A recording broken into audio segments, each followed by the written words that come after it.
ಓಂ ಶ್ರೀ ಸಾಯಿರಾಮ್. ಎಲ್ಲ ಮಕ್ಕಳಿಗೆ ವಿದ್ಯುತ್ ಶಕ್ತಿಯ ಕೊನೆಯ ಪಾಠಕ್ಕೆ ಸ್ವಾಗತ. ನಿನ್ನೆ ದಿವಸ ನಾವು ಜೌಲಿನ ಉಷ್ಣೋತ್ಪಾದನಾ ನಿಯಮ ನೋಡಿದ್ದೀವಿ. ಅದೇನು ಹೇಳ್ತದೆ, ಯಾವುದೇ ಒಂದು ವಾಹಕದಲ್ಲಿ ಉಂಟಾಗುವಂತಹ ಉಷ್ಣವು ವಿದ್ಯುತ್ ಪ್ರವಾಹದ ವರ್ಗಕ್ಕೆ ನೇರ ಪ್ರಮಾಣದಲ್ಲಿಯೂ, ರೋಧ ಆರ್ಗೆ ನೇರ ಪ್ರಮಾಣದಲ್ಲಿಯೂ, ಕಾಲ ಟಿಗೆ ನೇರ ಪ್ರಮಾಣದಲ್ಲಿ ಇರ್ತದೆ ಅಂತ ನೋಡಿದ್ದೀವಿ. ಹಾಗೆಯೇ ಒಂದು ಪ್ರಯೋಗ ಕೂಡ ನೋಡಿದ್ದೀವಿ. ಆಮೇಲೆ ಆ ಜೌಲಿನ ಉಷ್ಣೋತ್ಪಾದಕ ಪರಿಣಾಮವನ್ನು ಉಪಯೋಗಿಸಿಕೊಂಡು ನಾವು ನಿತ್ಯ ಜನ ಉಪಯೋಗಿಸುವಂಥ ವಸ್ತುಗಳ ಬಗ್ಗೆ ಕೂಡ ಸ್ವಲ್ಪ ಮಾಹಿತಿ ತಗೊಂಡಿದ್ದೀವಿ. ಆಮೇಲೆ ಕೊನೆಯಲ್ಲಿ ನಿಮಗೆ ಸ್ವಲ್ಪ ಹೋಮ್ ಅಸೈನ್ಮೆಂಟ್ ಅಂದರೆ ಮನೆಯ ಕೆಲಸ ಕೊಟ್ಟಿದೆ, ಎಲ್ಲ ಮಾಡ್ಕೊಂಬಂದಿದ್ದೀರಲ್ಲ. ಓಕೆ, ಅದನ್ನು ಒಂದು ಸಲ ಬೇಕಾದ್ರೆ ಗ್ಲ್ಯಾನ್ಸ್ ಮಾಡೋಣಂತೆ. ಒಂದನೇ ಪ್ರಶ್ನೆ ಏನು ಹೇಳ್ತದೆ ಅಂದರೆ, 140ನೇ ಪುಟದಲ್ಲಿರ್ತಕ್ಕಂಥ ಒಂದನೇ ಪ್ರಶ್ನೆ, ತಾಪನ ಘಟಕಗಳು ಹೊಳೆಯುವಂತೆ ವಿದ್ಯುತ್ ಹೀಟರ್ನ ಘಟಕಗಳು ಹೊಳೆಯುವುದಿಲ್ಲ, ಯಾಕೆ ಅಂತ ಕೇಳಿದ್ದಾರೆ. ವಿದ್ಯುತ್ ಹೀಟರ್ನಕ್ಕಿಂತ ತಾಪನ ಘಟಕಗಳ ರೋಧಾಂಶ ಹೆಚ್ಚಿರುತ್ತೆ. ರೋಧ ಹೆಚ್ಚಾದಾಗ ಏನಾಗುತ್ತೆ, ಆ ಸುರುಳಿ ಏನಿದೆ ಆ ಸುರುಳಿಯ ರೋಧ ಹೆಚ್ಚಾಗಿರುತ್ತೆ. ರೋಧ ಅಂದ್ರೇನು? ವಿದ್ಯುತ್ ಪ್ರವಾಹದಲ್ಲಿ ಉಂಟಾಗುವ ತಡೆ, ರೆಸಿಸ್ಟೆನ್ಸ್ ಅಂತ ಹೇಳ್ತಾರೆ. ಸೊ ರೋಧ ಹೆಚ್ಚಾಗಿರುತ್ತೆ ಯಾವುದರಲ್ಲಿ? ವಿದ್ಯುತ್ ಹೀಟರ್ನಲ್ಲಿ. ಹಾಗಾಗಿ ಇದಕ್ಕಿಂತ ಜಾಸ್ತಿ ಇರುತ್ತೆ, ಹಾಗಾಗಿ ಅದು ಹೆಚ್ಚು ಹೊಳೆಯುತ್ತದೆ ಅಂತ ಹೇಳ್ಬಿಟ್ಟು. ಸೊ ಅದಕ್ಕೆ ಉತ್ತರ ಅಷ್ಟೇ, ರೋಧ ಹೆಚ್ಚಾಗಿರುತ್ತೆ ಅಂತ. ಇನ್ನೊಂದು ಲೆಕ್ಕ ಇದೆ ಅಲ್ಲಿ, 1 ಗಂಟೆಯಲ್ಲಿ ಒಂದು ಸಾಧನ ಎಷ್ಟು ಉಷ್ಣ ಪ್ರಮಾಣ ಉಂಟು ಮಾಡ್ತದೆ ಅಂತ ಕೇಳಿದ್ದಾರೆ. ಸೊ 1 ಗಂಟೆಯಲ್ಲಿ ಒಂದು ಸುರುಳಿ 50 ವೋಲ್ಟ್ಸ್ ವಿಭವಾಂತರ,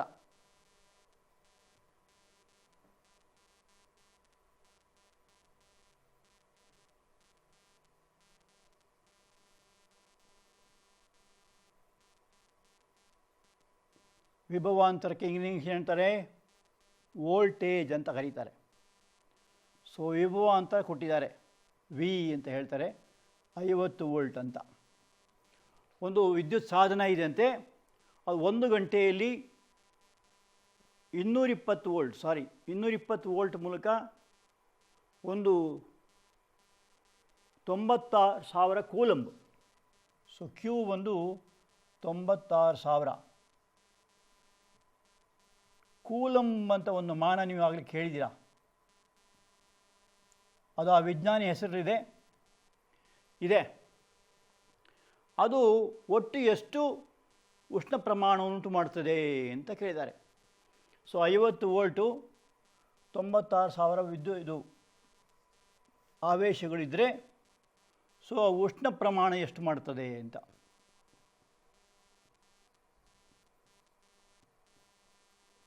ಉಷ್ಣ ಪ್ರಮಾಣ is equal to Q into V ಅಂತ. ಕ್ಯೂ ಇಂಟು ವಿ, ಕ್ಯೂ ಅಂದರೆ 96,000 ಇಂಟು ವಿ ಅಂದರೆ 50. ಸೊ ಗುಣಿಸಿದ್ರೆ ನಿಮಗೆ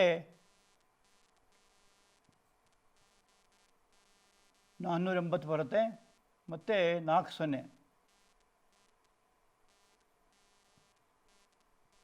ಸೊ 4.8 ಇಂಟು 10⁻6 ಇಷ್ಟು ಶಾಖ ಉಂಟಾಗುತ್ತೆ. ಆ ಮಾನವನ್ನು ಜೌಲ್ ಅಂತ ಕರೀತಾರೆ. ಸೊ 4.8 ಇಂಟು 10⁶ ಉಷ್ಣ ಪ್ರಮಾಣ ಉಂಟಾಗುತ್ತೆ ಅಂತ. ಸೊ ಇಲ್ಲಿ ಏನು ಸೂತ್ರ ಉಪಯೋಗಿಸಿದ್ದು? H is equal to Q into V. H ಅಂತ ಹೇಳ್ಬೋದು, ವರ್ಕ್ ಡನ್ ಅಂತ ಹೇಳ್ಬೋದು, ಡಬ್ಲ್ಯೂ ಕೂಡ ಉಪಯೋಗಿಸ್ಬೋದು. ಸೊ ಕ್ಯೂ ಅಂದರೆ 96,000 ಇಂಟು ವಿ ಮಾಡಿದ್ದು, ಆಗ ಇಷ್ಟು ಬರುತ್ತೆ. ಅದನ್ನು ಸಂಕ್ಷಿಪ್ತವಾಗಿ ಹೀಗೆ ಬರೆದದು 4.8 ಇಂಟು 10⁻6. ಇದಕ್ಕೆ ಮೆಗಾ ಜೌಲ್ ಅಂತಾರೆ. ಸೊ ಜೌಲ್ 1 ಕಿಲೋ ಜೌಲ್ ಅಂತ ಬರ್ತದೆ, ಕೆ ಜೆ ಅಂತಾರೆ. ಕೆ ಜೆ ಅಂದರೆ 10⁻3 ಜೌಲ್ ಆಗುತ್ತೆ. ಒಂದು ಮೆಗಾ ಜೌಲ್ ಎಮ್ ಜೆ ಅಂತ ಬರುತ್ತೆ, ಇದು higher units, is equal to 10,000 K J ಅಥವಾ 10⁻6 ಕೆ ಜೆ 10 6 ಜೌಲ್ ಆಗುತ್ತೆ. ಸೊ ಇದು ಯಾಕೆ ಹೇಳಿದೆ ಅಂದರೆ ಈ ಪದಗಳು ನಿಮ್ಗೆ ಗೊತ್ತಿರಲಿ ಅಂತ. ಕಿಲೋ ಜೌಲ್, ಮೆಗಾ ಜೌಲ್ ಅಂತ ಅದು ಹೈಯರ್ ಯೂನಿಟ್ಸ್ ಬರುತ್ತೆ. ಸೊ ಇದು ಆ ಪ್ರಶ್ನೆ ಉತ್ತರ. ಇನ್ನೊಂದು ಪ್ರಶ್ನೆ ಇದ್ದದು ಕಾರಣ ಕೊಡಿರಿ ಅಂತ, ಪೇಜ್ ನಂಬರ್ 144ರಲ್ಲಿದೆ. ಕಾರಣ ಕೊಡಿರಿ ಅಂತ. ಸೊ ಇದು ಬರ್ಕೊಂಡ್ರಲ್ಲ,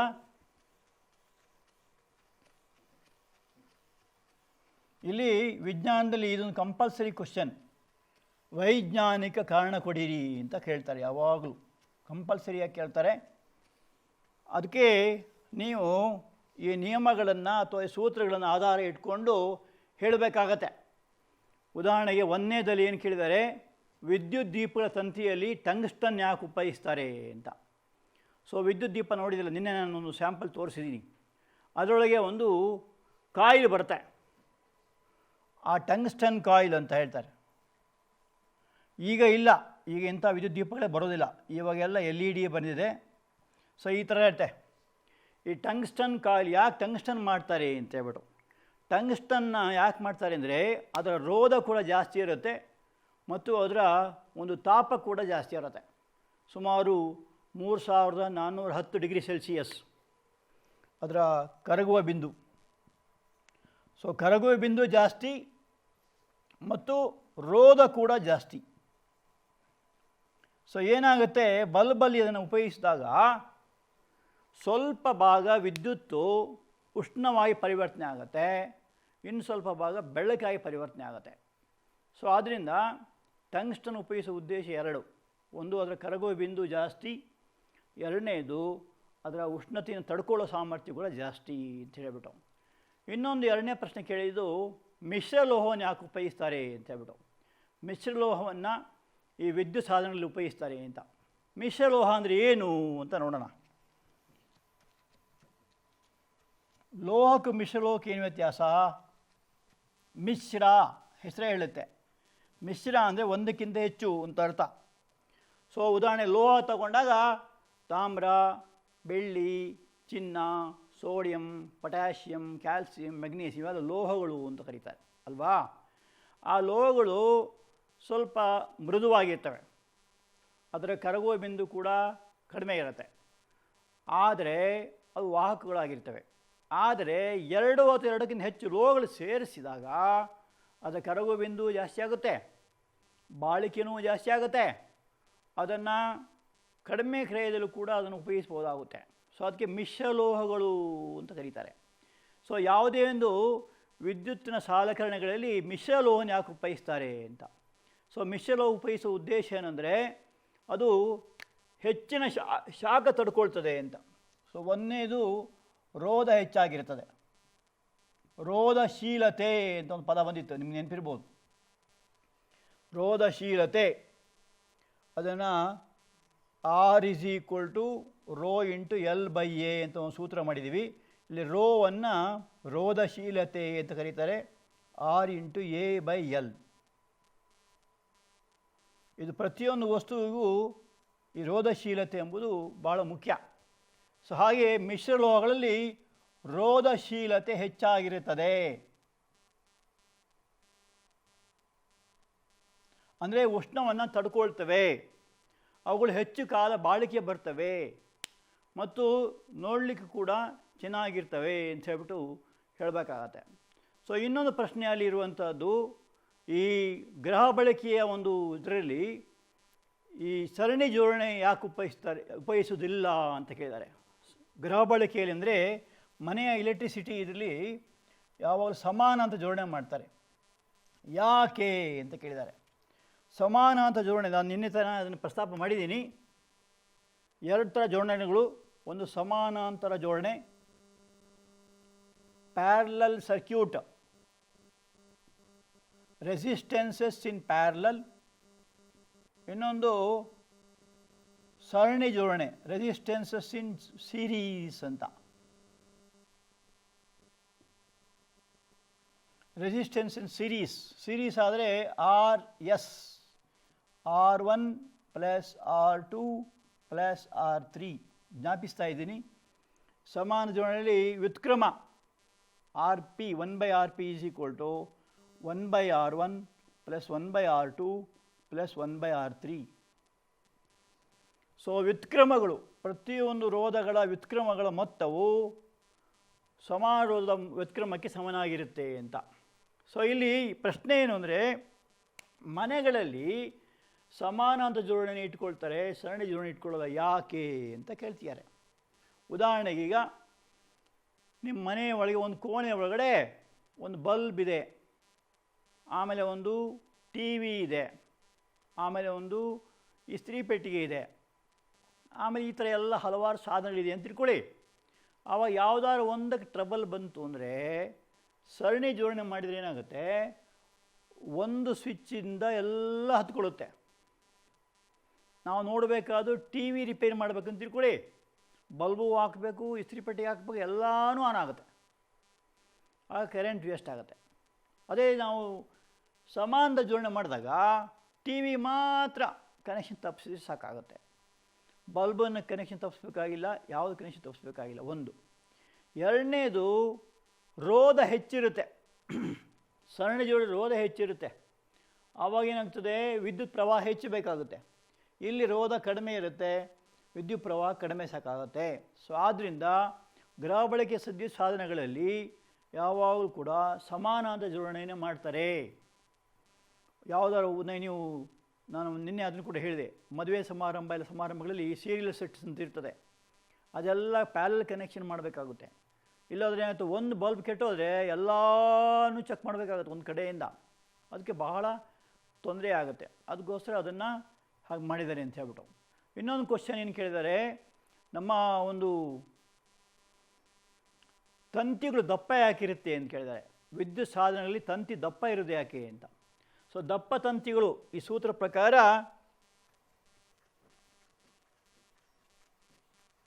ವಿದ್ಯುತ್ ಸಾಧನಗಳಲ್ಲಿ ತಂತಿ ದಪ್ಪ ಇರೋದು ಯಾಕೆ ಅಂತ ಕೇಳಿದ್ದಾರೆ. ಕಾರಣ ಏನು ಅಂದರೆ, ಅದರಲ್ಲಿ ಉಂಟಾಗುವಂಥ ಇದೆಯಲ್ಲ ವಿದ್ಯುತ್ ಪ್ರವಾಹ, ದಪ್ಪ ಹೆಚ್ಚಿದ್ದಷ್ಟು ವಿದ್ಯುತ್ ಪ್ರವಾಹ ಜಾಸ್ತಿ ಇರುತ್ತೆ, ಯಾಕೆಂದರೆ ವಿಲೋಮ ಅನುಪಾತ. ಹಾಗಾಗಿ ದಪ್ಪ ತಂತಿ ಮಾಡಿದಾಗ ವಿದ್ಯುತ್ ಪ್ರವಾಹ ಹೆಚ್ಚರಿಯುತ್ತದೆ, ಕರೆಂಟ್ ಹೆಚ್ಚರಿಯುತ್ತದೆ, ಹಾಗಾಗಿ ವಿದ್ಯುತ್ ಸಾಧನಗಳು ಚೆನ್ನಾಗಿ ಉಪಯೋಗ ಆಗುತ್ತೆ. ಸೊ ಅದಕ್ಕೋಸ್ಕರ ದಪ್ಪ ತಂತಿ ಉಪಯೋಗಿಸ್ತಾರೆ ಅಂತ ಹೇಳಿಬಿಟ್ಟು. ಯಾಕೆಂದರೆ ಅದರ ವಿಸ್ತೀರ್ಣ ಜಾಸ್ತಿ ಆದಷ್ಟು ರೋಧ ಕಡಿಮೆ ಆಗುತ್ತೆ. ಸೊ ರೋಧ ಕಡಿಮೆ ಆದಷ್ಟು ವಿದ್ಯುತ್ ಪ್ರವಾಹ ಜಾಸ್ತಿ ಆಗುತ್ತೆ, ಅದಕ್ಕೋಸ್ಕರ ದಪ್ಪ ತಂತಿಯನ್ನು ಉಪಯೋಗಿಸ್ತಾರೆ ಅಂಥೇಳಿ. ಆಮೇಲೆ ಕೊನೆಯ ಕ್ವಶನ್ನು, ತಾಮ್ರ ಮತ್ತು ಅಲ್ಯೂಮಿನಿಯಂ ತಂತಿಯನ್ನು ಉಪಯೋಗಿಸ್ತಾರೆ ಯಾಕೆ ಅಂತ. ಅದನ್ನು ಉದಾಹರಣೆಗೆ ಎಲೆಕ್ಟ್ರಿಕ್ ಹೀಟರ್ಗಳಲ್ಲಿ ಅಥವಾ ಇದರಲ್ಲಿ ತಾಮ್ರ ಮತ್ತು ಅಲ್ಯೂಮಿನಿಯಂ ಯಾಕೆ ಉಪಯೋಗಿಸ್ತಾರೆ ಅಂತ. ಯಾಕೆ ಬೇರೆ ಉಪಯೋಗಿಸೋದಿಲ್ಲ? ತಾಮ್ರ ಎಂಬುದು ಉತ್ತಮ ವಿದ್ಯುತ್ ವಾಹಕ, ಅಲ್ಯೂಮಿನಿಯಂ ಕೂಡ ಉತ್ತಮ ವಿದ್ಯುತ್ ವಾಹಕ. ಬೆಸ್ಟ್ ವಾಹಕ ಅಂದರೆ ಬೆಳ್ಳಿ, ಇನ್ನೂ ಬೆಸ್ಟ್ ಅಂದರೆ ಪ್ಲಾಟಿನಮ್. ಸೊ ಬೆಳ್ಳಿ ಇದೆಯಲ್ಲ, ಆ ಬೆಳ್ಳಿ ಉತ್ತಮ ವಿದ್ಯುತ್ ವಾಹಕ. ಆದರೆ ಬೆಳ್ಳಿ ತುಂಬ ಕಾಸ್ಟ್ಲಿ, ಆದ್ದರಿಂದ ಸಾಮಾನ್ಯವಾಗಿ ತಾಮ್ರ ಉಪಯೋಗಿಸ್ತಾರೆ. ಸೊ ತಾಮ್ರವನ್ನು ವಿದ್ಯುತ್ ವಾಹಕ ಉಪಯೋಗಿಸ್ತಾರೆ. ಅದರಲ್ಲಿ ರೋಧ ಕಡಿಮೆ ಇರುತ್ತೆ, ತಾಮ್ರದಲ್ಲಿ ರೋಧ ಕಡಿಮೆ ಇರೋದ್ರಿಂದ ವಿದ್ಯುತ್ ಪ್ರವಾಹ ಹೆಚ್ಚು ಹರಿಯೋದ್ರಿಂದ ತಾಮ್ರ ತಂತಿಯನ್ನು, ಅಲ್ಯೂಮಿನಿಯಂ ತಂತಿಯನ್ನು ಉಪಯೋಗಿಸ್ತಾರೆ ಅಂತ ಹೇಳ್ಬಿಟ್ಟು. ಸೊ ಇದಿಷ್ಟು ಹೋಮ್ವರ್ಕು ಎಲ್ಲ ಮಾಡ್ಕೊಂಬಂದಿದ್ದೀರಲ್ಲ. ಇವಾಗ ಇನ್ನು ಕೊನೆಯ ವಿಷಯ ಒಂದಿದೆ, ಅದೇನೆಂದರೆ ವಿದ್ಯುತ್ ಸಾಮರ್ಥ್ಯ ಅಂಥೇಳಿ. ಅದರ ಬಗ್ಗೆ ಒಂಚೂರು ತಿಳ್ಕೊಳ್ಳೋಣ.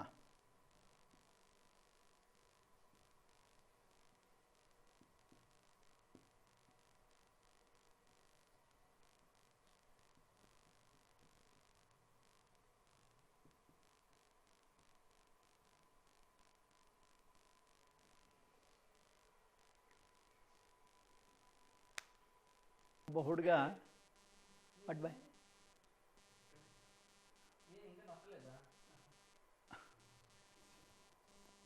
I start with a story.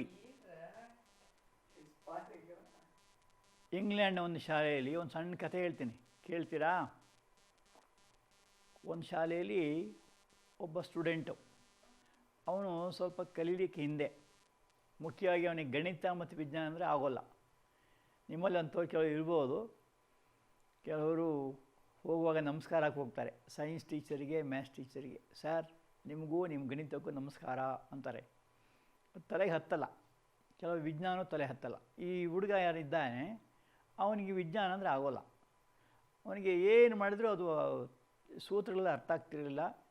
ಟೀಚರಿಗೆ ಯಾವಾಗ ಅಂದ್ಕೊಂಡ್ರೆ ಕೋಪ. ಆದರೆ ಪ್ರಯೋಗ ಎಲ್ಲ ಭಾರಿ ಚೆನ್ನಾಗಿ ಮಾಡ್ತಿದ್ದ, ತುಂಬ ಚುರುಕು ಹುಡುಗ. ಆ್ಯಕ್ಟಿವ್. ಯಾಕೆಂದರೆ ಯಾವ ಹೊತ್ತದಲ್ಲಿ ಯಾವ ಹಾವು ಇರುತ್ತೆ ಅಂತ ಹೇಳಲಿಕ್ಕೆ ಬರೋದಿಲ್ಲ. ಒಬ್ಬ ಕಲೀಲಿಕ್ಕೆ ಹುಷಾರಿದ್ದ ಮಾತ್ರಕ್ಕೆ ಎಲ್ಲ ಬರುತ್ತೆ ಅಂತ ಹೇಳಕ್ಕೆ ಬರೋಲ್ಲ. ಕೆಲವು ಕಲೀಲಿಕ್ಕೆ ಸ್ವಲ್ಪ ಹಿಂದೆ ಇರ್ತಾರೆ, ಆದರೆ ಕೆಲವು ವಿಷಯ ಹುಷಾರಿರ್ತಾರೆ. ಈ ಹುಡುಗ ಅಂತವನೇ ಪ್ರಯೋಗ ಎಲ್ಲ ಚೆನ್ನಾಗಿ ಮಾಡ್ತಿದ್ದ, ಅವನಿಗೆ ಈ ಸೂತ್ರಗಳು ಈ ಲೆಕ್ಕಗಳೆಲ್ಲ ತಲೆಗೆ ಹತ್ತಲ್ಲ ಅಂಥ ಹುಡುಗ. ಅವನಿಗೆ ಒಂದು ಪ್ರಶ್ನೆ ಕೇಳಿದ್ರು ಸರ್. ಕೇಳಿದಾಗ ಅವನು ಉತ್ತರ ಹೇಳಲಿಲ್ಲ. ಸ್ಟ್ಯಾಂಡಪ್ ಅಂದರು, ನಿಂತ್ಕೊಂಡ, ತಲೆ ಬಗ್ಸಿ ನಿಂತ್ಕೊಂಡ. ಇನ್ನು ಅವನಿಗೆ ಎಷ್ಟು ಹೇಳಿದ್ರು ಒಂದೇ, ನಿನಗೆ ದಿನ ಬಡ್ಕೊಬೇಕು ಅಂತೆಲ್ಲ ಅಂದರು. ಎಷ್ಟು ಬೈದರೂ ಅವನ ತಲೆ ಎತ್ತಲಿಲ್ಲ, ಹಂಗೇ ನಿಂತಿದ್ದ. ಸ್ವಲ್ಪ ಹೊತ್ತಿನಲ್ಲಿ ಗೆಟ್ ಔಟ್ ಅಂತ ಕಳಿಸಿದ್ರು ಆಚೆ. ಆಮೇಲೆ ಅವನು ಕೂಲ ಹೊರಟೋದ. ಅವನಿಗೆ ಗೊತ್ತಿತ್ತು ನಾನು ಕೇಳಿದ ಪ್ರಶ್ನೆಗೆ ಉತ್ತರ ಕೊಡಲಿಲ್ಲ ಅಂತ ಗೊತ್ತಿತ್ತು ಅವನಿಗೆ. ಅವನಿಗೆ ಅರ್ಥ ಆಗಲ್ಲ ಏನು ಮಾಡೋದು. ಆಮೇಲೆ ಆಯಿತು, ಅವನು ಸರ್ಗೆ ಹೇಳಿಬಿಟ್ಟು ಮನೆಗೆ ಹೋದ. ಮನೆಗೆ ಹೋಗ್ಬಿಟ್ಟು ಅಮ್ಮನ ಹತ್ರ ಕಂಪ್ಲೇಂಟ್ ಮಾಡ್ದ. ಅಮ್ಮನಿಗೆ ಸಿಕ್ಕಾಪಟ್ಟೆ ಸಿಟ್ಟು ಬಂತು, ಕೋಪ ಬಂದು ಎಳ್ಕೊಂಬಂದರು ಹುಡುಗನ್ನ. ಎಳ್ಕೊಂಬಂದು ಸರ್ಗೆ ಹೇಳಿದರು, ಸರ್ ನಮ್ಮ ಹುಡುಗನ ನೀವು ದಡ್ಡ ಅಂತ ಬೋರ್ಡ್ ಹಾಕಿದ್ದೀರಾ, ನನಗೇನು ಬರಲ್ಲ ಅಂತ ಹೇಳ್ತಿದ್ದೀರಾ. ನೋಡಿ ಇದೇ ಹುಡುಗನ ನಾನು ಜಗತ್ ಪ್ರಸಿದ್ಧ ವ್ಯಕ್ತಿ ಮಾಡ್ತೀನಿ, ಮುಂದೆ ನಿಲ್ಲಿಸ್ತೀನಿ. ಯಾರಿಗೂ ನೀವು ದಡ್ಡ್ರು ಅಂತ ಬೋರ್ಡ್ ಹಾಕ್ಬಿಡಿ ಸರ್, ಅವ್ರು ಒಂದು ವಿಷಯದಲ್ಲಿ ಹಿಂದೆ ಇದ್ದರೆ ಇನ್ನೊಂದು ವಿಷಯದಲ್ಲಿ ಹುಷಾರಿರ್ತಾರೆ ಅಂತ ಹೇಳಿದ. ಅವನಮ್ಮ ಹೇಳಿದ್ರು ಆ ಥರ.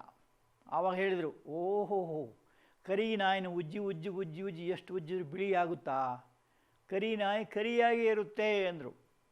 ಆವಾಗ ನಾನು ನೋಡ್ತೀನಿ ಏನಾಗುತ್ತೆ ಅಂಥೇಳಿ, ಮಗನೇ ಎಷ್ಟನ ಪ್ರಯೋಗ ಮಾಡೋ, ಎಷ್ಟನ ದುಡ್ಡು ಖರ್ಚು ಮಾಡೋ, ಎಷ್ಟು ಲೈಬ್ರರಿ ಬುಕ್ಸ್ ಬೇಕಾದ್ರೆ ತಗೊಂಬ, ನೀನು ಸಂಶೋಧನೆ ಮಾಡು ಅಂತ ಶುರು ಮಾಡಿದರು. ಆ ಮಗನಿಗೆ ಒಂದು ರೂಮ್ ಬಿಟ್ಕೊಟ್ರು. ಏನಾದರೂ ಮಾಡ್ತಾಯಿರೋ ಪ್ರಯೋಗ ಅಂತ ಶುರು ಮಾಡ್ದ. ನಾನು ಏನಾದರೂ ಸಂಶೋಧನೆ ಮಾಡಬೇಕು, ಜಗತ್ ಪ್ರಸಿದ್ಧ ವ್ಯಕ್ತಿ ಆಗಬೇಕು. ನನಗೆ ನಮ್ಮ ಸರ್ರು ಬೋರ್ಡ್ ಹಚ್ಚಿದ್ದಾರೆ, ದಡ್ಡ ಶಿಖಾಮಣಿ, ನಿಂಗೆ ಏನು ತಲೆಗೆ ಹತ್ತಲ್ಲ ಅಂತ ಬೋರ್ಡ್ ಹಚ್ಚಿದ್ದಾರೆ ಅಂತ ತೆಗಿಬೇಕು.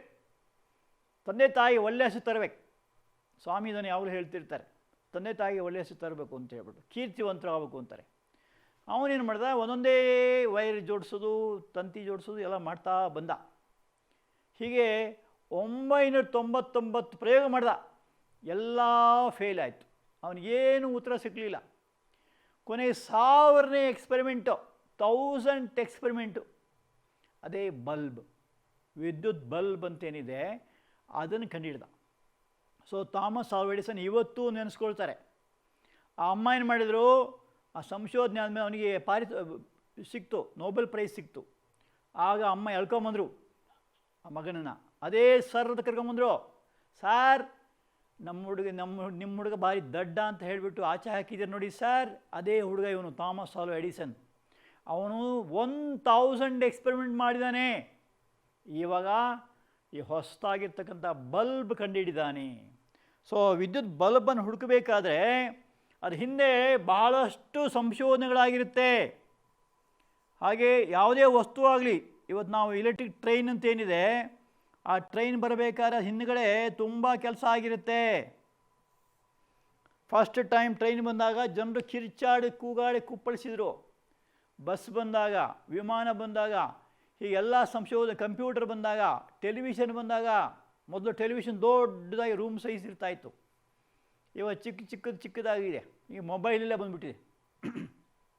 ಆ ಥರ ಅಂದರೆ ಈ ಆವಿಷ್ಕಾರಗಳು ಆಗ್ತಾ ಅದಕ್ಕೆ ತುಂಬ ಜನ ಅದಕ್ಕೆ ಭಾಳಷ್ಟು ಕಷ್ಟಪಟ್ಟಿರ್ತಾರೆ, ತುಂಬ ತಪಸ್ಸು ಮಾಡಿರ್ತಾರೆ.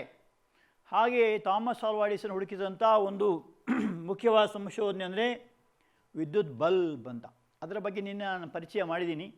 ಆ ಬಲ್ಬ್ನಲ್ಲಿ ಒಂದು ಟಂಗ್ಸ್ಟನ್ ತಂತಿ ಇರುತ್ತೆ, ಒಳಗಡೆ ಒಂದು ಅನಿಲ ಇರ್ತದೆ, ಮುಖ್ಯವಾಗಿ ನೈಟ್ರೋಜನ್ ಮತ್ತು ಆರ್ಗಾನ್ ಅಂತಾರೆ. ವಿರಳ ಅನಿಲಗಳಾಗಿರ್ತಕ್ಕಂಥ ಆರ್ಗಾನ್, ನಿಯಾನ್, ಕ್ರಿಪ್ಟಾನ್, ಕ್ಸೆನಾನ್ ಅಂತೆಲ್ಲ ಇದೆ. ಸೊ ಆರ್ಗಾನ್ ಅಥವಾ ನೈಟ್ರೋಜನ್ ಯಾವುದಾದ್ರು ಒಂದು ವಿರಳ ಅನಿಲವನ್ನು ಹಾಕಿರ್ತಾರೆ. ಯಾಕೆ ಹಾಕಿರ್ತಾರೆ ಅಂದರೆ ಆ ಬಲ್ಬಿನ ಬಾಳಿಕೆ ಹೆಚ್ಚಾಗಲಿ ಅಂತ ಹೇಳ್ಬಿಟ್ಟು ಹಾಕಿರ್ತಾರೆ. ಸೊ ಯಾವುದಾದ್ರು ಒಂದು ಗ್ಯಾಸನ್ನು ಹಾಕಿರ್ತಾರೆ. ಆಮೇಲೆ ಇನ್ನು ಟಂಗ್ಸ್ಟನ್ ಯಾಕೆ ಉಪಯೋಗಿಸ್ತಾರೆ ಅಂದರೆ ಆ ಟಂಗ್ಸ್ಟನ್ನ ರೋಧ ಜಾಸ್ತಿ ಇರುತ್ತೆ. ಆ ಟಂಗ್ಸ್ಟನ್ನು ಉಷ್ಣಧಾರಣ ಶಕ್ತಿ ಜಾಸ್ತಿ ಇರುತ್ತೆ, ರೋಧಶೀಲತೆ ಅಂತ ಏನಿದೆ ಅದು ಜಾಸ್ತಿ ಇರುತ್ತೆ. ಅದರಿಂದಾಗಿ ಅದು ಟಂಗ್ಸ್ಟನ್ ಉಪಯೋಗಿಸ್ತಾರೆ. ಸೊ ಮೊದಲು ಆ ಥರ ತಂತಿ ಇರ್ತಕ್ಕಂಥ ದೀಪಗಳೇ ಬರ್ತಾಯಿತ್ತು. ಇವಾಗ ಅದೆಲ್ಲ ಚೇಂಜ್ ಆಗಿ LED ಬಲ್ಬ್ಸ್ ಅಂತ ಬಂದಿದೆ. ಈಗ ಎಷ್ಟು ಚಿಕ್ಕದು ಅಂದರೆ ಕಣ್ಣಿಗೆ ಕಾಣಿಸೋದಿಲ್ಲ ಬಲ್ಬುಗಳು, ಅಷ್ಟು ಚಿಕ್ಕ ಬಲ್ಬುಗಳು ಬಂದಿದ್ದಾವೆ. ಎಲೆಕ್ಟ್ರಾನಿಕ್ಸ್ ಬಂದಮೇಲೆ ಅಂತೂ ಕೇಳಬೇಕಾಗಿಲ್ಲ. ಜಗತ್ತೆಲ್ಲ ಬಣ್ಣ, ಬೆಳಕು, ಶಬ್ದಗಳಿಂದ ತುಂಬೋಗಿದೆ. ಇವಾಗಲ್ಲ, ಇವಾಗ ಲಾಕ್ಡೌನ್ ಪೀರಿಯಡಲ್ಲಿ ಏನು ಹೆಚ್ಚು ಇಲ್ಲ. ಆದರೆ ಎಲ್ಲ ಸರಿಯಾದಾಗ ನೀವು ನೋಡ್ಬೋದು, ಹೊರಗಡೆ ಸಿಟಿಗಳಿಗೆ ಹೋದರೆ ಎಲ್ಲ ಜಗತ್ತೆಲ್ಲ ಬೆಳಕುಮಯ, ಜಗತ್ತೆಲ್ಲ ಶಬ್ದಮಯ, ಆಮೇಲೆ ವಿಚಿತ್ರವಾಗಿರಿದೆ. ಕಾರಣ ಏನಂದರೆ ಈ ಸಾಧನಗಳು ಅಭಿವೃದ್ಧಿ ಆಗ್ತಾ ಬಂದಿದೆ. ಇನ್ನೊಂದು ಸಾಧನ ಬಗ್ಗೆ ಕೂಡ ನಿಮಗೆ ಹೇಳಿದೆ, ಅದ್ಯಾವುದು ಅಂದರೆ ಫ್ಯೂಸ್ ಅಂತ.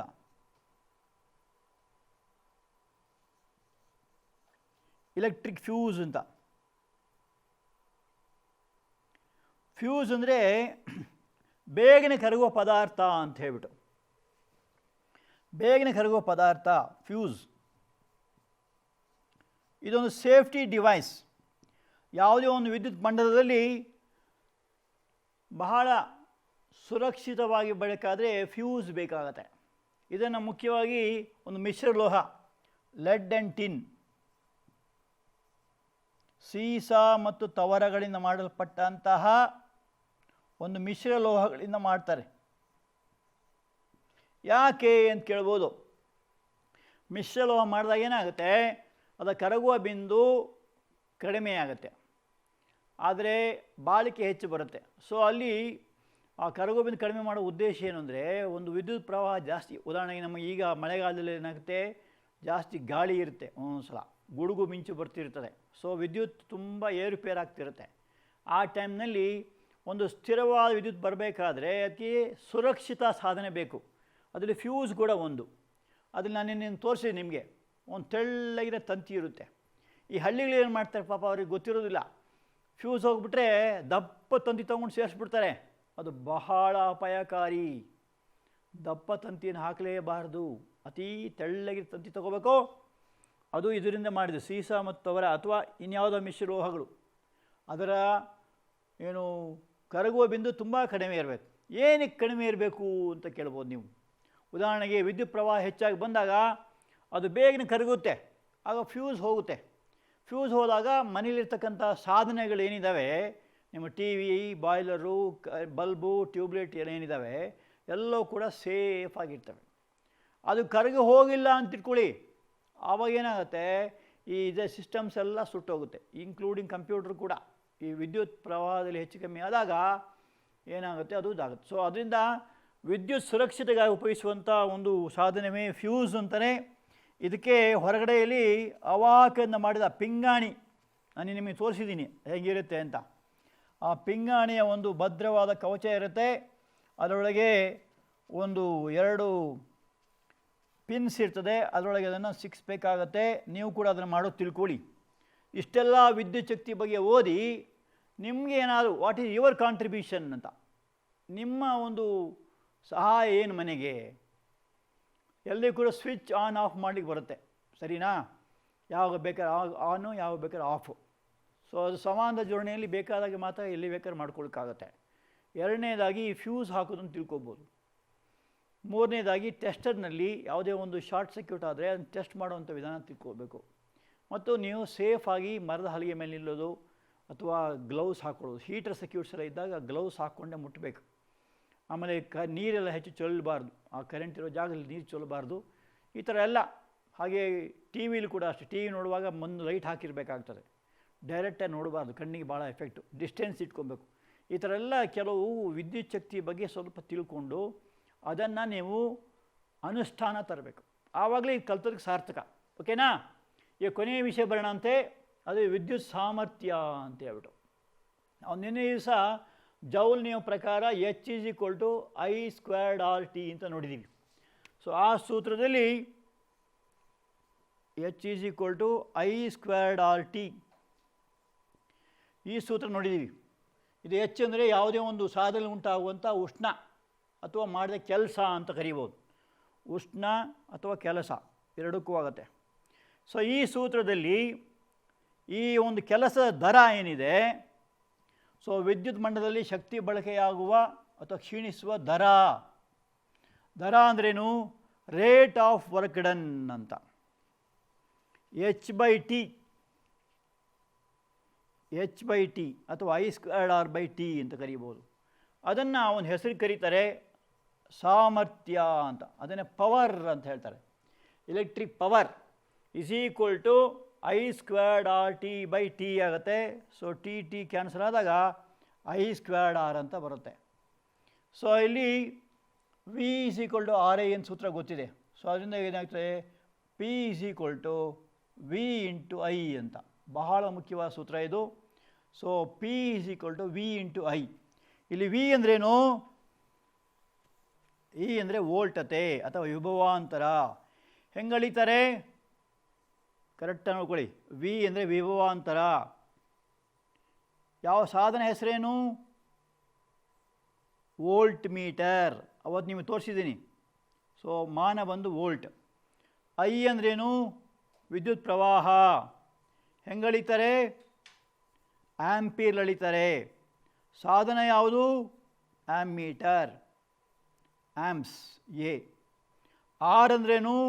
ರೋಧ. ಹೆಂಗಳಿತಾರೆ? ಓಮಲ್ಲಿ ಅಳಿತಾರೆ. ಸಾಧನ ಯಾವುದು? ರಿಯೋಸ್ಟ್ಯಾಟ್ ಅಥವಾ ರೆಸಿಸ್ಟೆನ್ಸ್ ಬಾಕ್ಸ್. ಸೊ ಈ ಥರ. ಸೊ ಇದರಿಂದ ಈಗ ಅದನ್ನು ಅಳಿಯೋಕ್ಕೆ ಮಾನ ಏನು ಅಂತ. ಈಗ ನಿಮ್ಗೆ ಯಾವುದೇ ಒಂದು ಪುಸ್ತಕ ಅಥವಾ ಗ್ಲಾಸು, ಟೇಬಲ್ಲು, ಈ ಥರ ವಸ್ತುಗಳನ್ನು ಉದ್ದ ಅಳೀರಿ ಅಂತ ಹೇಳಿದಾಗ ಏನು ಮಾಡ್ತೀರಿ? ಒಂದು ಸ್ಕೇಲ್ ತಗೋತೀರ. ಸ್ಕೇಲ್ ಇಟ್ಕೊಂಡು ಇಷ್ಟು ಉದ್ದ ಇದೆ, ಇಷ್ಟು ಅಡಿ ಉದ್ದ ಇದೆ, ಇಷ್ಟು ಮೀಟ್ರ್ ಉದ್ದ ಇದೆ ಅಂತ ಹೇಳ್ತೀರಲ್ವಾ? ಟೈಮ್ ಕೇಳಿದಾಗ ಸೆಕೆಂಡು, ನಿಮಿಷ, ಗಂಟೆ ಅಂತ ಹೀಗೆ ಅಳಿತೀರ. ಹಣ ಕೇಳಿದಾಗ ರೂಪಾಯಿ, ಪೈಸೆ ಅಂತ ಹೀಗೆ ಲೆಕ್ಕ ಹೇಳ್ತೀರ. 100 ರೂಪಾಯಿ, 200 ರೂಪಾಯಿ ಅಂತ ಹೇಳ್ತೀರ. ಹಾಗೆ ಎಲ್ಲ ವಸ್ತುಗಳು ಅಳಿಲಿಕ್ಕೂ ಕೂಡ ಒಂದು ಮಾನ ಅಂತ ಇರುತ್ತೆ. ಅದನ್ನು ಇಂಗ್ಲೀಷಲ್ಲಿ ಯೂನಿಟ್ ಅಂತ ಕರೀತಾರೆ. ಹಾಗೆ ಇಲ್ಲಿ ಯಾವ ಮಾನ ಉಪಯೋಗಿಸ್ತಾರೆ ಅಂದರೆ ವ್ಯಾಟ್ ಅಂತ ಹೇಳ್ತಾರೆ. ವ್ಯಾಟ್ ಅಂತ. ಅದು ಯಾಕೆ ಹಂಗೆ ಬಂತು ಆ ಹೆಸರು ಅಂತ ಕೇಳ್ಬೋದು. ಬೇರೆ ಏನು ಇಡ್ಬೋದಾಗಿತ್ತಲ್ಲ? ಅದನ್ನು ಜೇಮ್ಸ್ ವ್ಯಾಟ್ ಎಂಬ ವಿಜ್ಞಾನಿ ಸ್ಟೂಡೆಂಟ್ ಆಗಿದ್ದಾಗ ಸರ್ ಕೇಳ್ತಾನೆ. ಅವರು ವ್ಯಾಟ್ ಅಂದಾಗ ಅವನಿಗೆ ಅರ್ಥ ಆಗಿಲ್ಲ. ಅವನು ವಾಟ್ ಅಂತ ಕೇಳ್ದ. ವಾಟ್ ಸರ್ ಅಂತ ಕೇಳ್ದ. ಆ ವಾಟ್ ಹೋಗಿ ವ್ಯಾಟ್ ಅಂತ ಆಯಿತು. ಅದನ್ನು ಇಂಗ್ಲೀಷಲ್ಲಿ WATT ಅಂತ ಸ್ಪೆಲ್ಲಿಂಗು. ಒಂದು ವ್ಯಾಟ್ ಅಂದ್ರೇನು? ಒಂದು ವ್ಯಾಟ್ ಅಂದರೆ 1 ವೋಲ್ಟ್ ವಿಭವಾಂತರವುಳ್ಳ ತಂತಿಗಳ 2 ಬಿಂದುಗಳ ನಡುವೆ 1 ಆಂಪಿಯರ್ ವಿದ್ಯುತ್ ಪ್ರವಾಹ ಹರಿದ್ರೆ 1 ವೋಲ್ಟ್ ವಿಭವಾಂತರವುಳ್ಳ ತಂತಿಗಳ 2 ಬಿಂದುಗಳ ನಡುವೆ 1 ಆಂಪಿಯರ್ ವಿದ್ಯುತ್ ಪ್ರವಾಹ ಹರಿದ್ರೆ ಆ ಒಂದು ಸಾಮರ್ಥ್ಯವನ್ನು 1 ವ್ಯಾಟ್ ಅಂತ ಕರೀತಾರೆ. ಇದು ಸಾಮರ್ಥ್ಯವನ್ನು ಅಳೆಯುವಂಥ ಒಂದು ಮಾನ. ಆದರೆ ಸಾಮಾನ್ಯವಾಗಿ ಏನು ಮಾಡ್ತೀವಿ? ಇದಕ್ಕೆ ದೊಡ್ಡ ಯೂನಿಟ್ಸ್ ಉಪಯೋಗಿಸ್ತೀವಿ. 1 ಕಿಲೋ ವ್ಯಾಟ್ ಅಂತ ಬರುತ್ತೆ. ಕಿಲೋ ಅಂತ ಗೊತ್ತಿದೆ ನಿಮಗೆ, ಕಿಲೋಗ್ರಾಮ್ ಅಂತ. ಸೊ ಹಾಗೆ ಕಿಲೋಗ್ರಾಮ್ ಇದ್ದ ಹಾಗೆ ಇಲ್ಲಿ ಕಿಲೋ ವ್ಯಾಟ್ ಅಂತ ಬರುತ್ತೆ. ಕಿಲೋ ವ್ಯಾಟ್ ಅಂದರೆ 1000 ವ್ಯಾಟ್ ಅಂತ, 10⁻³ ಅಥವಾ 1000 ವ್ಯಾಟ್ ಅಂತ ಅರ್ಥ. ಇನ್ನು ಮೆಗಾ ವ್ಯಾಟ್ ಅಂತಿದೆ. ಮೆಗಾ ವ್ಯಾಟ್ ಈ ನೀವು ಜೋಗ ಜಲಪಾತ ಅಂತ ಹೇಳಿದ್ರೆ ನಿನ್ನೆ, ಅಲ್ಲೆಲ್ಲ ಮೆಗಾ ವ್ಯಾಟ್ ಎಳಿತಾರೆ. ಯಾವುದೋ ಒಂದು ಡ್ಯಾಮ್ನಲ್ಲಿ ಅಥವಾ ಒಂದು ಜನರೇಟಿಂಗ್ ಸ್ಟೇಷನ್ನಲ್ಲೆಲ್ಲ ಮೆಗಾ ವ್ಯಾಟ್ಸ್ ಎಳಿತಾರೆ. ಒಂದು ಮೆಗಾ ವ್ಯಾಟ್ ಅಂದರೆ 10³ ಕಿಲೋ ವ್ಯಾಟ್ಸ್ ಅಥವಾ 10⁻⁶ ವ್ಯಾಟ್ಸ್ ಅಂತ ಹೇಳ್ತಾರೆ. ಸೊ ಈ ಥರ ಹೈಯರ್ ಯೂನಿಟ್ಸ್ ಕೂಡ ಇದ್ದಾವೆ. ಇದು ದೊಡ್ಡ ದೊಡ್ಡ ಯೂನಿಟ್ಗಳು. ಯಾಕೆಂದರೆ ಉಪಯೋಗ ಹೇಗೆ ಇರುತ್ತೆ ನೋಡ್ಕೊಂಡು ಹಂಗೆ ಮಾಡ್ತಾರೆ. ಸರಿನಾ? ಇವಾಗ ಮನೆಗಳಲ್ಲೆಲ್ಲ ಹೇಗೆ ಲೆಕ್ಕಾಚಾರ ಅಂದರೆ 1 ಕಿಲೋ ವ್ಯಾಟ್ ಯಾವುದೇ ಒಂದು ಸಾಧನ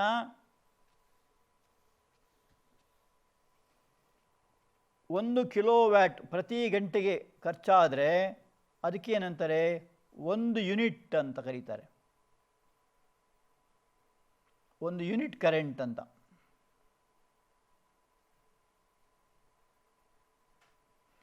ಯಾವುದೇ ಒಂದು ಸಾಧನ ಅದು ಇಂಗ್ಲೀಷಲ್ಲಿ KWH ಅಂತಾರೆ. KWH ಅಂದರೆ ಕಿಲೋ ವ್ಯಾಟ್ ಪರ್ ಅವರ್ ಅಂತಾರೆ. ಸೊ ಕಿಲೋ ವ್ಯಾಟ್ ಪರ್ ಅಂದರೆ ಏನಂತ? ಉದಾಹರಣೆಗೆ ಒಂದು ಇರುತ್ತೆ, ಇಸ್ತ್ರಿ ಪೆಟ್ಟಿಗೆ ಇರುತ್ತೆ. ಆ ಇಸ್ತ್ರಿ ಪೆಟ್ಟಿಗೆ ಏನಾಗುತ್ತೆ, ನಾವು 1 ಗಂಟೆಯಲ್ಲಿ ಅದು 1 ಕಿಲೋ ವ್ಯಾಟ್ ಅಷ್ಟು ಉಪಯೋಗ ಆದರೆ ಅದಕ್ಕೆ 1 ಕಿಲೋ ವ್ಯಾಟ್ ಅವರ್ ಅಥವಾ 1 ಯೂನಿಟ್ ಅಂತ ಕರೀತಾರೆ. ಆ 1 ಕಿಲೋ ವ್ಯಾಟ್ ಪರ್ ಅವರ್ ಎಷ್ಟಾಗುತ್ತೆ ಅಂತ ನೋಡೋಣ. 1 ಕಿಲೋ ವ್ಯಾಟ್ ಅಂದರೆ 1000 ವ್ಯಾಟ್ ಆಗುತ್ತೆ ಅಲ್ವಾ? 1000 ವ್ಯಾಟ್ 1 ಗಂಟೆಗೆ ಎಷ್ಟು ನಿಮಿಷ ಆಗುತ್ತೆ? 60 ನಿಮಿಷ. 1 ನಿಮಿಷಕ್ಕೆ ಎಷ್ಟು ಸೆಕೆಂಡು? 60 ಸೆಕೆಂಡು. ಸೊ ಇಷ್ಟಾಗತ್ತೆ ವ್ಯಾಟ್. ವ್ಯಾಟ್ನ ಹೇಳೋದಾದರೆ ಸೊ 1000 ಇಂಟು 3600 ಅಂದರೆ ಎಷ್ಟಾಗುತ್ತೆ? 3.6 into 10 to the power of 3 2 5 1 6 ಇಷ್ಟು ಜೌಲ್ ಅಂತ ಹೇಳ್ತಾರೆ. Watt per second. ಜೌಲ್ ಅರ್ಥ ಏನು? 1 ವ್ಯಾಟ್ ಪರ್ ಸೆಕೆಂಡ್.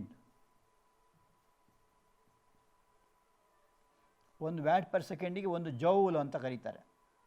ಅದು ಕೂಡ ವಿಜ್ಞಾನಿ ಹೆಸರು. ಇಲ್ಲೆಲ್ಲ ಸೈನ್ಸಲ್ಲಿ ಫಿಸಿಕ್ಸಲ್ಲೆಲ್ಲ ವಿಜ್ಞಾನಿ ಹೆಸರನ್ನೇ ಇಟ್ಕೊಂಡಿದ್ದಾರೆ. ಸೊ ಅಲ್ಲಿ 1 ವ್ಯಾಟ್ ಪರ್ ಸೆಕೆಂಡ್ ಅಂದರೆ ಜೌಲ್ ಅಂತ ಕರೀತಾರೆ. So 3.6 into 10 to the power of 6 joules ಅಂತ ಆಗುತ್ತೆ. ಸೊ ಇದನ್ನು 1 ಯೂನಿಟ್ ಅಂತ ಕೇಳ್ತಾರೆ. ಈಗ ನಿಮಗೆ ನಿಮ್ಮ ಮನೆಯಲ್ಲೆಲ್ಲ ಪ್ರತಿ ಸಲ ತಿಂಗಳಿಗೆ ಒಂದು ಸಲ ಬರ್ತಾರೆ.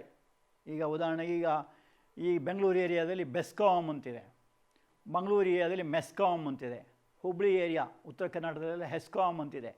ಇದೆಲ್ಲ ನಮ್ಮ ಕರ್ನಾಟಕ ರಾಜ್ಯದವರು ಮಾಡಿರ್ತಕ್ಕಂಥ ವಿದ್ಯುತ್ ಶಕ್ತಿ ಮಂಡಳಿಗಳು. ಆ ಮಂಡಳಿಯಿಂದ ಏನು ಮಾಡ್ತಾರೆ, ಪ್ರತಿ ಮನೆಗೂ ಅವರು ತಿಂಗಳಿಗೆ ಒಂದು ಸಲ ಅಲ್ಲಿಂದ ಒಬ್ಬರು ಮೀಟರ್ ರೀಡಿಂಗ್ ಅಂತ ಮಾಡಿಕ್ಕೆ ಬರ್ತಾರೆ. ಆ ಮೀಟರ್ ರೀಡಿಂಗ್ ಮಾಡಿಕ್ಕೆ ಬಂದಾಗ ನಿಮ್ಮ ಮನೆಯಲ್ಲಿ ನಿಮ್ಮ ಭಾಷೆಯಲ್ಲಿ ಹೇಳೋದಾದರೆ ಮೀಟರ್ ರೀಡಿಂಗ್ ಅಂತ ಬಂದು ನೋಡ್ತಾರೆ. ಅದು ಮನೆಯಲ್ಲಿ ಒಂದು ಕಪ್ಪು ಬಣ್ಣದ ರೀಡಿಂಗ್ ನೋಡಿರ್ಬೋದು ನೀವು. ಅಲ್ಲಿ ಅದನ್ನೇನಂತಾರೆ ವ್ಯಾಟ್ ಅವರ್ ಮೀಟರ್ ಅಂತ ಕರೀತಾರೆ, ಅಥವಾ ವ್ಯಾಟ್ ಮೀಟರ್ ಅಂತ ಕರೀತಾರೆ.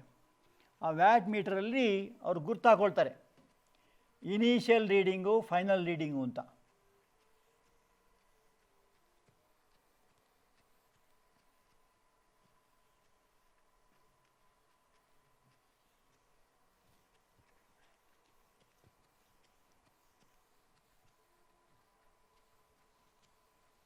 ನೋಡಿ, ವ್ಯಾಟ್ ಅವರ್ ಮೀಟರ್ ಅಂತ ಹೇಳ್ತಾರೆ, ಅಥವಾ ವ್ಯಾಟ್ ಮೀಟರ್ ಅಂತ ಕರೀತಾರೆ. ಆ ವ್ಯಾಟ್ ಮೀಟರ್ನಲ್ಲಿ ನಿಮ್ಮ ಮನೆಯಲ್ಲಿ ಹೊರಗಡೆ ಇಟ್ಟಿರ್ತಾರೆ. ಒಂದು ಫ್ಯೂಸ್ ಇರುತ್ತೆ, ಒಂದು ಮೇನ್ ಸ್ವಿಚ್ ಇರುತ್ತೆ. ವ್ಯಾಟ್ ಅವರ್ ಮೀಟರ್ ಅದು ಕಪ್ಪು ಬಣ್ಣದ ರೀಡಿಂಗ್ ತೋರಿಸುತ್ತೆ.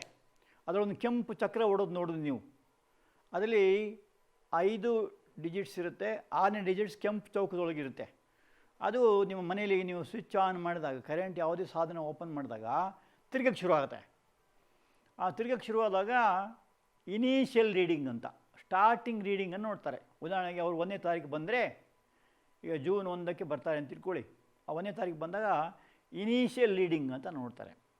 ಮತ್ತು ಜುಲೈ 1ಕ್ಕೆ ಬರ್ತಾರೆ, ಆವಾಗ ಫೈನಲ್ ರೀಡಿಂಗ್ ಅಂತ ಬರೀತಾರೆ. So final reading minus initial reading ಮಾಡಿದಾಗ ಎಷ್ಟು ವ್ಯಾಟ್ನಷ್ಟು ವಿದ್ಯುತ್ ಖರ್ಚಾಗಿದೆ ಅಂತ ಲೆಕ್ಕ ಇಟ್ಕೊತಾರೆ. ಆಮೇಲೆ 1 ಕಿಲೋ ವ್ಯಾಟಿಗೆ ಅಥವಾ 1 ಯೂನಿಟಿಗೆ ಇಷ್ಟು ಅಂತಿರುತ್ತೆ. ಸಾಮಾನ್ಯವಾಗಿ 4 ರೂಪಾಯಿ ಇದೆ.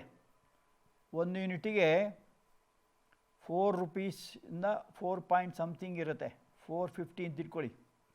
1 ಯೂನಿಟಿಗೆ ಇಷ್ಟು ಖರ್ಚಾಗುತ್ತೆ. ನಿಮ್ಮ ಮನೇಲಿ ಉದಾಹರಣೆ 300 ಯೂನಿಟ್ ಖರ್ಚಾದರೆ ಆ 300ಕ್ಕೆ 4 ರೂಪಾಯಿ ಗುಣಿಸ್ಬೇಕಾಗತ್ತೆ. ಅಷ್ಟು ನಿಮಗೆ ಬಿಲ್ ಬರುತ್ತೆ. ಆದರೆ ಈಗ ಕರ್ನಾಟಕ ಸರ್ಕಾರ ಒಂದು ಒಳ್ಳೆಯ ಕೆಲಸ ಮಾಡಿದೆ.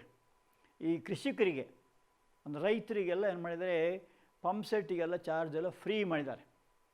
ಕೃಷಿಗೋಸ್ಕರ ಯಾವುದೇ ಒಂದು ಬಿಲ್ಲನ್ನು ಹಾಕೋದಿಲ್ಲ, ಅದನ್ನು ಸರ್ಕಾರ ವಹಿಸ್ಕೊಳ್ತದೆ. ಹಾಗಾಗಿ ರೈತರಿಗೆ ಒಂದು ಸಂತೋಷ ಸುದ್ದಿ ಅದು. ಆದರೆ ಮನೆಯಲ್ಲಿ ಆಗುವಂಥ ಎಲ್ಲ ಖರ್ಚುಗಳಿಗೂ ಕೂಡ ಆ ಒಂದು ಮೀಟರ್ನ ತೋರಿಸುವ ಪ್ರಕಾರ ಅದರ ಫೈನಲ್ ರೀಡಿಂಗಿಂದ ಇನಿಷಿಯಲ್ ರೀಡಿಂಗ್ ಕಳೀಬೇಕು.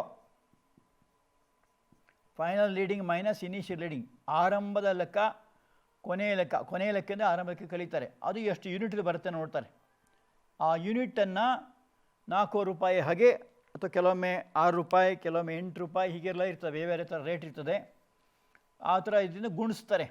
ಗುಣಿಸ್ಬಿಟ್ಟು ಪ್ರತಿ ತಿಂಗಳಿಗೆ ಇಷ್ಟು ಖರ್ಚು ಅಂತ ಹೇಳ್ತಾರೆ. ಇವಾಗ ಒಂದು ಲೆಕ್ಕ ಮಾಡೋಣ ಅಂತ, ಇದ್ರ ಮೇಲೆ ಒಂದು ಉದಾಹರಣೆ ಮಾಡೋಣ. ಅದು 400 ವ್ಯಾಟ್ ದರದ ರೆಫ್ರಿಜಿರೇಟರ್ ಒಂದಿದೆ ಅಂತೆ. ಸೊ ರೆಫ್ರಿಜಿರೇಟರ್ ಅದನ್ನು ಫ್ರಿಡ್ಜ್ ಅಂತ ಕರೀತಾರೆ. ಅದರ ಸಾಮರ್ಥ್ಯ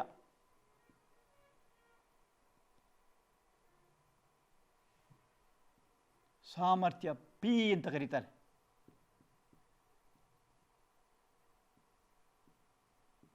$400 ಅಂತ. ಡಬ್ಲ್ಯೂ ಅಂದರೆ ವ್ಯಾಟ್ ಅಂತ.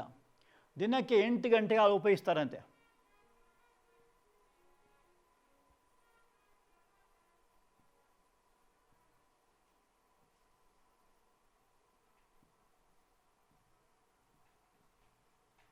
ಒಂದು ಸಾಧನ ಇದೆ, 8 ಗಂಟೆ ಉಪಯೋಗಿಸ್ತಾರೆ.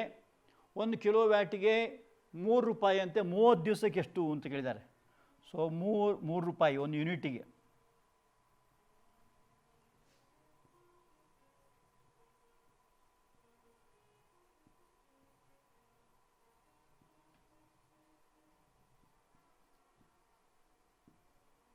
ದಿನಗಳು 30. ಒಟ್ಟು ಎಷ್ಟಾಗುತ್ತೆ ಬಿಲ್ಲು ಅಂತ ಕೇಳಿದ್ದಾರೆ. ಸೊ ಇಂಥ ಒಂದು ಲೆಕ್ಕ ನಿಮಗೆ ಮಾಡಲಿಕ್ಕೆ ಬರಬೇಕು. ಅದು ಹೇಗೆ ಅಂದರೆ, ಫಸ್ಟು ಅದು ಸಾಮರ್ಥ್ಯ ತಿಳ್ಕೊಬೇಕು. 400 ವ್ಯಾಟ್ ಅಂತ ಯಾವುದೋ ಒಂದು ಸಾಧನ, ಉದಾಹರಣೆಗೆ ಒಂದು ಇಸ್ತ್ರಿ ಪೆಟ್ಟಿಗೆ ಇರ್ಬೋದು, ಒಂದು ಬಾಯ್ಲರ್ ಇರ್ಬೋದು, ಒಂದು ಹೀಟರ್ ಇರ್ಬೋದು, ಅಥವಾ ಒಂದು ಫ್ಯಾನ್ ಇರ್ಬೋದು. ಸೊ ಒಂದು ಇದಕ್ಕೆ 400 ವ್ಯಾಟ್ ಆಗುತ್ತೆ. ಒಂದು ದಿನಕ್ಕೆ 8 ಅಂತ. ಸೊ ಒಟ್ಟು ಸಾಮರ್ಥ್ಯ ಅಂತ ತಗೊಳ್ಬೋದು.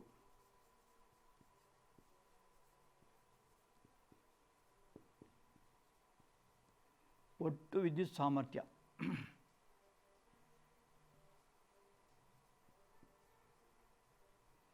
is equal to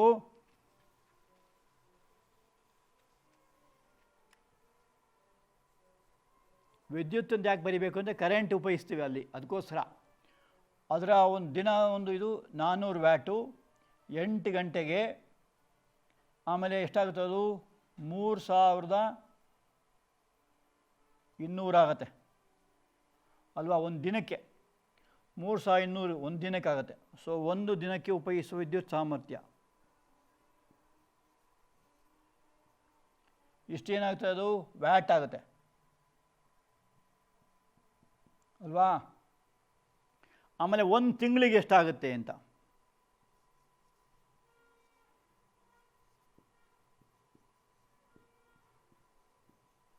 ಒಂದು ತಿಂಗಳಿಗೆ 4 ತಿಂಗಳು ವರ್ಷದಲ್ಲಿ 30 ದಿವಸ ಇರುತ್ತೆ. ಯಾವುದು ಗೊತ್ತಾ? ಎ ಜು ಸ ನ ಅಂತ. April, June, September, November.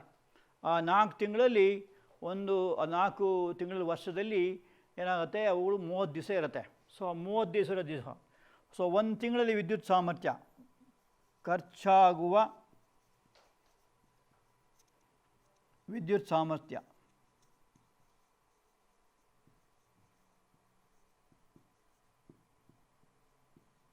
ಎಷ್ಟಾಗುತ್ತೆ?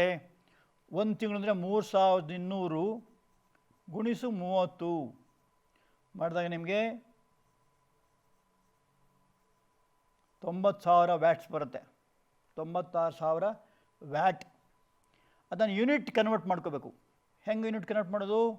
1000ರಿಂದ ಬಾಗಿಸ್ಬೇಕು. ಯಾಕೆ 1000ರಿಂದ? Kilo watt ಮಾಡಬೇಕಲ್ವಾ. ಅದು ಎಷ್ಟಾಗುತ್ತೆ? 96 ಕಿಲೋ ವ್ಯಾಟ್ ಅಂತ ಆಗುತ್ತೆ. ಕಿಲೋ ವ್ಯಾಟ್ ಅವರ್ ಅಂದರೆ ಅಷ್ಟು ಯೂನಿಟ್ ಆಗುತ್ತೆ. ಸೊ ಒಂದು ಯೂನಿಟಿಗೆ ₹3. ಆದ್ದರಿಂದ ಒಟ್ಟು ಖರ್ಚು ಎಷ್ಟಾಗುತ್ತೆ? ಒಂದು ಯೂನಿಟಿಗೆ ₹3. ಹಾಗೆ 96 × 3 ಮಾಡಿದಾಗ ₹288 ಆಗುತ್ತೆ. ಸೊ ₹288 ಅಂತ ಬರಿಬೇಕು.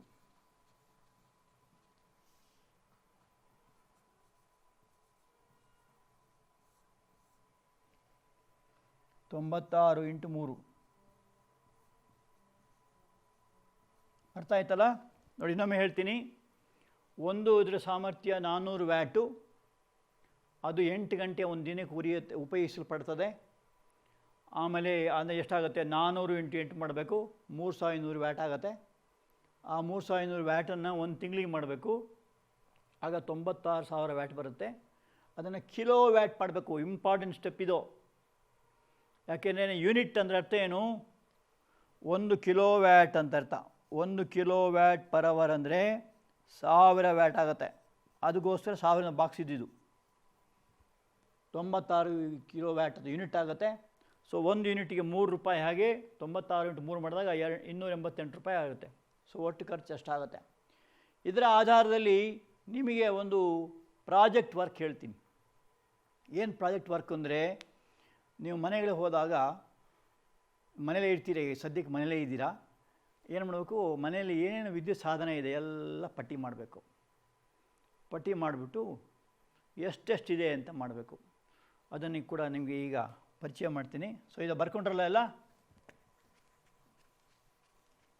ಇನ್ನೊಂದು, ನಿಮ್ಮ ಮನೆಯಲ್ಲಿ ಯಾವುದೇ ಒಂದು ವಿದ್ಯುತ್ ಸಾಧನ ಬಂದರೆ, ಎಲೆಕ್ಟ್ರಿಕಲ್ ಗೂಡ್ಸ್, ಮೊಬೈಲೆಲ್ಲ ಎಲೆಕ್ಟ್ರಿಕಲ್ ಗೂಡ್ಸ್ ಬಂದರೆ ಅದರ ಕವರ್ ಇರುತ್ತೆ ನೋಡ್ರಿ. ಆ ಕವರ್ ಮೇಲೆ 3 ಪದ ನೋಡ್ಬೇಕು ನೀವು. ಒಂದು ಡಬ್ಲ್ಯೂ ಅಂತ. ಡಬ್ಲ್ಯೂ ಅಂದರೆ ವ್ಯಾಟ್ಸ್ ಎಷ್ಟು ಅಂತ, ಅಂದರೆ ಸಾಮರ್ಥ್ಯ ತೋರಿಸುತ್ತೆ. ಡಬ್ಲ್ಯೂ ಅಂದರೆ ಇಷ್ಟು ವ್ಯಾಟ್ಸ್ ಅಂತ ಹೇಳ್ತದೆ. ಇನ್ನೊಂದು ವಿ ಅಂತ ಬರ್ತೈತೆ. ವಿ ಅಂದರೆ ವಿಭವಾಂತರ, ವೋಲ್ಟೇಜ್ ಅಂತಾರೆ.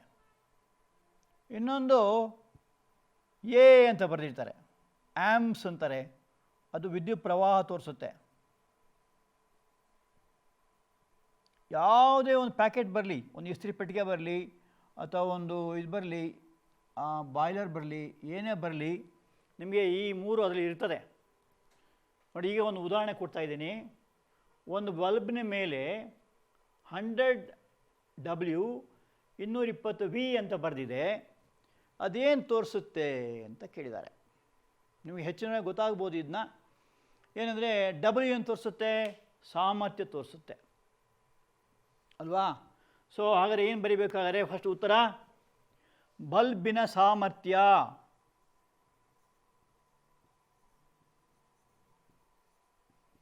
ಸಾಮರ್ಥ್ಯ ಅಂದರೆ ಏನು? Formula P = VI = 100 watts. 100 watts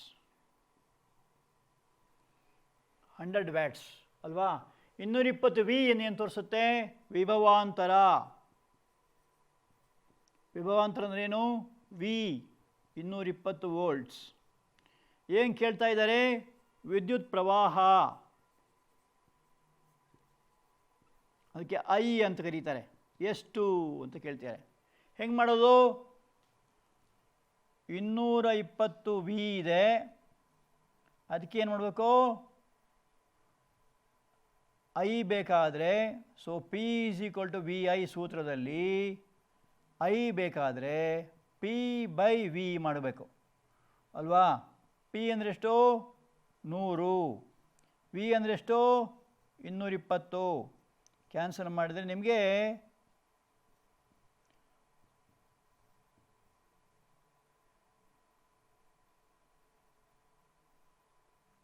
0.45 amperes. So ಅಷ್ಟು ಕರೆಂಟ್ ಹರಿಯುತ್ತೆ ಅಂತ ಅರ್ಥ. ಇನ್ನೊಮ್ಮೆ ನೋಡ್ಕೊಳ್ಳಿ. ಡಬ್ಲ್ಯೂ ಅಂತ ಬರೆದ್ರೆ ಸಾಮರ್ಥ್ಯ ತೋರಿಸುತ್ತೆ, ವಿ ಅಂತ ಬರೆದ್ರೆ ವಿಭವಾಂತರ ತೋರಿಸುತ್ತೆ, ಐ ಅಂತ ಬರೆದ್ರೆ ವಿದ್ಯುತ್ ಪ್ರವಾಹ ತೋರಿಸುತ್ತೆ. ಅಳೆಯೋದು ನಾವು ಏನು ಮಾಡ್ತೀವಿ? ಅದನ್ನು ಎಲ್ಲಿ ಅಳಿತೀವಿ, ಎಲ್ಲಿ ಆ್ಯಂಪ್ಸಲ್ಲಿ ಅಳಿತೀವಿ ಅಲ್ವಾ? ಏನು ಮಾಡಿದ್ವಿ ಲೆಕ್ಕದಲ್ಲಿ? 100W ಅಂತ ಬರೆದದ್ದು 100. ಸೊ ಐ = P/V ಅಂತ ಆಗುತ್ತೆ. ಸೊ 100/220 ಮಾಡಿದಾಗ 0.45 ಬರುತ್ತೆ. ಅಷ್ಟು ಆ್ಯಂಪ್ಸ್ನಷ್ಟು ವಿದ್ಯುತ್ ಅದಕ್ಕೆ ಹೋಗುತ್ತೆ ಅಂತ ಅರ್ಥ. ಸೊ ನಿಮ್ಮ ಮನೆಗೆ ಯಾವುದೇ ಒಂದು ಮುಂದೆ ಯಾವುದೇ ಸಾಧನ ಬಂದಾಗ ಆ ಸಾಧನದ ಮೇಲೆ ಪ್ಯಾಕೆಟ್ ಮೇಲೆ ಬರೆದಿರ್ತದೆ. ಅದನ್ನು ಓದಿಬಿಟ್ಟು ಈ ಏನು ಸೂತ್ರಗಳಿದ್ದಾವೆ, ಈ ಸೂತ್ರ ಸಹಾಯದಿಂದ ಅದರಲ್ಲಿ ಹರಿಯುವ ವಿದ್ಯುತ್ ಪ್ರವಾಹ, ವಿಭವಾಂತರ, ಸಾಮರ್ಥ್ಯ, ಉಷ್ಣ ಸಾಮರ್ಥ್ಯ ಎಲ್ಲವನ್ನು ನೀವು ಅರ್ಥ ಮಾಡ್ಕೊಳ್ಳಿ. ಸರಿನಾ? ಆಮೇಲೆ ಎಲ್ಲ ಸಾಧನಗಳ ಪರಿಚಯ ಮಾಡ್ಕೊಳ್ಳಿ. ನೋಡಿ, ಒಂದು ಸಣ್ಣ ಉದಾಹರಣೆ ಕೊಟ್ಟರೆ ಟೆಸ್ಟರ್ ಅಂತ ಒಂದಿದೆ. ಅದು ಉಷ್ಣೋತ್ಪತ್ತಿ ಪರಿಣಾಮ ಒಂದು ಸಾಧನ. ಅದು ಆ ಟೆಸ್ಟರ್ ಏನು ಮಾಡ್ತೀವಿ ನೀವು? ಆ ಇಲೆಕ್ಟ್ರಿಕಲ್ ಪಾಯಿಂಟ್ಸ್ ಮೇಲೆ ಇಡ್ತೀರಾ. ಆವಾಗ ಅದನ್ನು ತಲೆಯಲ್ಲಿ ಮುಟ್ಟಿದರೆ ಕೆಂಪು ಬಣ್ಣ ಗ್ಲೋ ಬರುತ್ತೆ. ಯಾಕೆ? ಅದರೊಳಗೊಂದು ತಂತಿ ಇರುತ್ತೆ. ಆ ತಂತಿ ಹತ್ಕೊಳ್ಳುತ್ತೆ, ಅದಕ್ಕೂ ರೋಧ ಇರುತ್ತೆ. ಸೊ ಆಗ ನಿಮ್ಗೆ ಗೊತ್ತಾಗುತ್ತೆ ಕರೆಂಟ್ ಇದೆಯೋ ಇಲ್ವೋ ಅಂತ ಗೊತ್ತಾಗುತ್ತೆ. ಇಲ್ಲದೆ ಕೂಡಲೇ ನೀವು ಪತ್ತೆ ಮಾಡ್ಬೋದು, ಎಲ್ಲೋ ಮಿಸ್ಟೇಕ್ ಆಗಿದೆ ಅಂತ ನೀವು ಅದನ್ನು ಪತ್ತೆ ಮಾಡೋದಾಗುತ್ತೆ. ಅದಕ್ಕೆ ಏನಂತಾರೆ, ಟೆಸ್ಟರ್ ಅಂತ ಕರೀತಾರೆ ಅಲ್ವಾ. ಹೀಗೆ ಹಲವಾರು ಸಾಧನ ನಿಮ್ಮಲ್ಲಿ ಇದ್ದಾವೆ, ನಮ್ಗೆ ಚೆನ್ನಾಗಿ ಗೊತ್ತಿದೆ. ಅದನ್ನೆಲ್ಲ ಹೇಗೆ ಉಪಯೋಗಿಸೋದು ಗೊತ್ತಿರಬೇಕು. ಇನ್ನು ಕೆಲವೊಮ್ಮೆ ವೈರ್ಗಳು ಕಟ್ ಆಗೋಗುತ್ತೆ, ಆಗೇನು ಮಾಡಬೇಕು, ಒಂದು ಟೇಪ್ ಬರ್ತದೆ, ಇನ್ಸುಲೇಷನ್ ಟೇಪ್ ಅಂತ, ಅದನ್ನು ತೊಗೊಂಡು ಹೀಗೆ ಸುತ್ತಬೇಕಾಗುತ್ತೆ. ಇಲ್ಲದ್ರೆ ಹಾಗೆ ಓಪನ್ ಆಗಿಟ್ಟರೆ ಏನಾಗುತ್ತೆ, ಅದು ಶಾಕ್ ಹೊಡೆಯುತ್ತೆ, ಅದರಿಂದ ಅಪಾಯಗಳಾಗುತ್ತಲ್ವಾ. ಒಂದು ಟೇಪ್ ಹಾಕಿಬಿಟ್ಟಾಗ ಅದು ಸೇಫ್ ಆಗಿರುತ್ತೆ. ಆಮೇಲೆ ಆದಷ್ಟು ಈ ಎಲೆಕ್ಟ್ರಿಕಲ್ ಇದನ್ನು ಮುಟ್ಟುವಾಗ, ಫ್ಯೂಸ್ ಹಾಕುವಾಗ, ತೆಗೆಯುವಾಗೆಲ್ಲ ಚಪ್ಪಲಿ ಹಾಕ್ಕೊಂಡೇ ಮಾಡಬೇಕು, ಅಥವಾ ಒಂದು ಮರದ ಹಲಿಗೆ ಮೇಲೆ ನಿಂತ್ಕೊಂಡು ಮಾಡಬೇಕಾಗತ್ತೆ. ಇಲ್ಲ ಅದೇನಾಗ್ತದೆ, ಶಾಕ್ ಹೊಡೀತದೆ ಅಲ್ವಾ. ಅಕಸ್ಮಾತ್ ನಿಮ್ಮ ಮನೆಯಲ್ಲಿ ಅಥವಾ ನಿಮ್ಮ ಪಕ್ಕದ ಮನೇಲಿ ಯಾರಾದರೂ ಎಲೆಕ್ಟ್ರಿಕ್ ಶಾಕ್ ಹೊಡೆದ್ರೆ ಅವ್ರನ್ನ ಡೈರೆಕ್ಟಾಗಿ ಮುಟ್ಟಕ್ಕೆ ಹೋಗಬಾರ್ದು.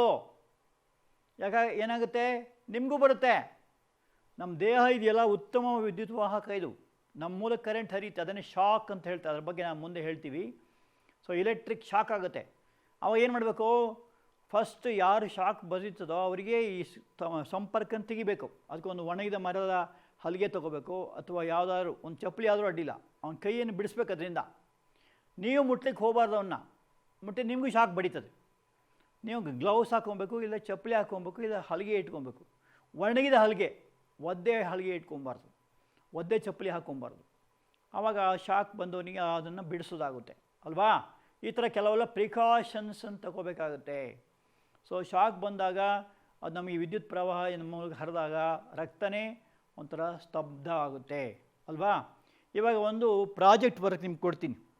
ಏನು ಪ್ರಾಜೆಕ್ಟ್ ವರ್ಕ್ ಅಂದರೆ, ಇದು ನೀವು ಇಷ್ಟೆಲ್ಲ ವಿದ್ಯುತ್ ಬಗ್ಗೆ ತಿಳ್ಕೊಂಡ್ಮೇಲೆ ನಿಮ್ಮಿಂದ ಒಂದು ಸ್ವಲ್ಪ ಸಹಾಯ ಆಗಬೇಕು ಮನೆಗೆ, ಹೌದಲ್ಲ. ಏನು ಸಹಾಯ ಅಂದರೆ, ನಿಮ್ಮ ಮನೆಯಲ್ಲಿ ಏನು ಬಿಲ್ ಬರುತ್ತದೆ, ಬೆಸ್ಕಾಮ್, ಹೆಸ್ಕಾಮ್ ಹೇಳಿದ್ನಲ್ಲ, ಮೆಸ್ಕಾಮ್ ಅಂತ, ಎಲ್ಲ ಇದು ಕಂಪನಿಗಳಿಂದ ಬಿಲ್ ಬರುತ್ತೆ ನಿಮಗೆ ತಿಂಗಳಿಗೆ ಒಂದು ಸಲ. ಅದು ನಿಮ್ಮ ಮನೆಯ ಮೀಟರ್ ರೀಡಿಂಗ್ ಇಲ್ಲ, ಅದರ ಆಧಾರದ ಬರುತ್ತೆ. ಆ ಬಿಲ್ಲನ್ನು ನೀವೇ ತಯಾರಿಸ್ಬೋದಾಗುತ್ತೆ. ನೀವೇ ಒಂದು ಅಂದಾಜು ಮಾಡಿ ತಯಾರಿಸ್ಬಿಟ್ಟು ಆ ಬಿಲ್ ಸರಿ ಇದೆಯೋ ಇಲ್ವೋ ಅಂತ ತಿಳ್ಕೊಬೋದು. ಅದಕ್ಕೆ ಇಷ್ಟೆಲ್ಲ ಹೇಳ್ತಾ ಇರ್ಬೋದು. ಏನು ಅಂತ ಉದಾಹರಣೆ ಕೊಡ್ತೀನಿ ನೋಡಿ. ಏನು ಬರೀಬೇಕು, ನೀವು ಕೂಡ ವ್ಯಾಟ್ಸಪ್ಪಲ್ಲಿ ಕಳಿಸ್ಬೋದು, ನಂಬರ್ ಗೊತ್ತಿದ್ದರೆ. ನಿಮ್ಮ ಹೆಸರು ಬರೀರಿ, ವಿದ್ಯಾರ್ಥಿ ಅಥವಾ ವಿದ್ಯಾರ್ಥಿನಿ ಹೆಸರು ಬರೀರಿ. ಆಮೇಲೆ ಕ್ಲಾಸ್ ಬರೀರಿ, ಯಾವ ಕ್ಲಾಸ್ ಓದ್ತಾ ಇದ್ದೀರಿ ಅಂತ. ನಿಮ್ಮ ತಂದೆ ಅಥವಾ ತಾಯಿ ಹೆಸರು, ತಂದೆ ಇಲ್ಲದ್ರೆ ತಾಯಿ, ತಾಯಿ ಇಲ್ಲದ್ರೆ ತಂದೆ, ಅಥವಾ ಈ ತಂದೆ ಇದ್ದರೆ ತಂದೆ. ಸೊ ಅವ್ರ ಹೆಸರು ಬರೀರಿ, ತಂದೆ ಅಥವಾ ತಾಯಿ ಹೆಸರು. ಮನೆ ಯಜಮಾನರು ಯಾರೋ ಅವರು ಹೆಸರು ಬರೀರಿ. ಇದು ಪ್ರಾಜೆಕ್ಟ್ ವರ್ಕ್. 1 ತಿಂಗಳು ಟೈಮ್ ತೊಗೊಳ್ಳಿ, ಅದನ್ನ ಈ ಕ್ಷಣ ಕೊಡಬೇಕಂತಿಲ್ಲ. ರೆಡಿ ಇದ್ದರೆ ಕೊಡ್ಬೋದು, ತಪ್ಪೇನಿಲ್ಲ. ಇದು ಸಕ್ಸಸ್ ಆಗಿ ಮಾಡಿದ್ದೀವಿ ನಾವು.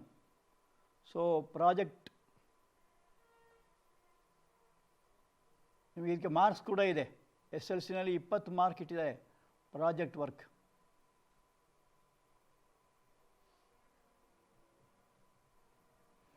ಏನಂದರೆ ನಿಮ್ಮ ಹೆಸರು ಬರೀರಿ, ತರಗತಿ ಬರೀರಿ, ತಂದೆ ಅಥವಾ ತಾಯಿ ಹೆಸರು ಬರೀರಿ, ವಿಳಾಸ ಬರೀರಿ. ವಿಳಾಸ ಯಾಕೆಂದರೆ ಯಾವ ಜಿಲ್ಲೆ ಅಂತ ಮುಖ್ಯವಾಗಿ ಬೇಕು, ಜಿಲ್ಲೆ ಅಥವಾ ತಾಲೂಕು ಬರೀರಿ ಅಲ್ವಾ. ಇನ್ನು ಈಗಿನ ಕಾಲಕ್ಕೆ ಬೇಕಾದಾಗ ಫೋನ್ ನಂಬರ್ ಇದ್ದರೂ ಒಳ್ಳೆಯದು, ಏನಂತ ಹೇಳಲಿಕ್ಕೆ, ಸರಿಯಾ ತಪ್ಪ ಅಂತ ಹೇಳಲಿಕ್ಕೆ ಫೋನ್ ನಂಬರ್. ನೀವು ಇಲ್ಲಿ ಬೇಕು ಕಳಿಸ್ಕೊಡ್ಬೋದು, ಇಲ್ಲಿ ನಿಮ್ಮ ಸರ್ಗಳಿಗೆ ತಗೊಂಡು ತೋರಿಸಿ, ನಿಮ್ಮ ಸ್ಕೂಲಿಗೆ ಹೋಗಿ ಸ್ಕೂಲ್ ತೋರಿಸ್ಬೋದು. ನಿಮ್ಮ ಮೇಡಮು ಸರ್ ಯಾರಿದ್ದಾರೋ ಸೈನ್ಸ್ ಪಾಠ ಮಾಡೋರು ಅವ್ರಿಗೆ ತೋರಿಸ್ಬೋದು. ಇದಾದಮೇಲೆ ಏನು ಮಾಡಬೇಕು, ನೀವು ಒಂದು ಪಟ್ಟಿ ತಯಾರು ಮಾಡಬೇಕು. ಇದು ಸ್ವಲ್ಪ ನಿಮಗೆ ಸ್ಟಾರ್ಟಿಂಗ್ ಸ್ವಲ್ಪ ನಿಮಗೆ ಸಮಸ್ಯೆ ಬರ್ಬೋದು, ಆದರೆ ನಿಮಗೆ ಭಾಳ ಖುಷಿಯಾಗುತ್ತೆ. ನಮ್ಮ ಅನುಭವದಲ್ಲಿ ಹೇಳೋದಾದರೆ, ನಾವು ಇಲ್ಲಿ ಶಾಲೆಯಲ್ಲಿ ಪ್ರಯೋಗ ಮಾಡಿದ್ದೀವಿ, ಸಕ್ಸಸ್ಫುಲ್ಲಾಗಿ ಎಲ್ಲ ಹುಡುಗರು ಕೂಡ ಮಾಡ್ಕೊಂಬಂದಿದ್ದಾರೆ. ಏನಂದರೆ, ಫಸ್ಟ್ ಕಾಲಮ್ಮು ಕ್ರಮ ಸಂಖ್ಯೆ ಅಂತ ಹಾಕ್ಕೊಳ್ಳಿ, ನಂಬರ್ ಬೇಕಾದ್ರೆ ಡೇಟು ಹಾಕೋಬೋದು. ನೀವು ಡೈಲಿ ಎಂಟ್ರಿ ಮಾಡ್ತಿದ್ರೆ ಭಾಳ ಒಳ್ಳೆಯದು, ಆಗಿದ್ರೆ ಪರವಾಗಿಲ್ಲ. ಕ್ರಮ ಸಂಖ್ಯೆ 1 2 3 4 5 ಅಂತ ಹಾಕ್ಕೊಳ್ಳಿ, ಸರಿನಾ. ಆಮೇಲೆ ಇಂಪಾರ್ಟೆಂಟ್ ಬಂದು ವಿದ್ಯುತ್ ಸಾಧನದ ಹೆಸರು.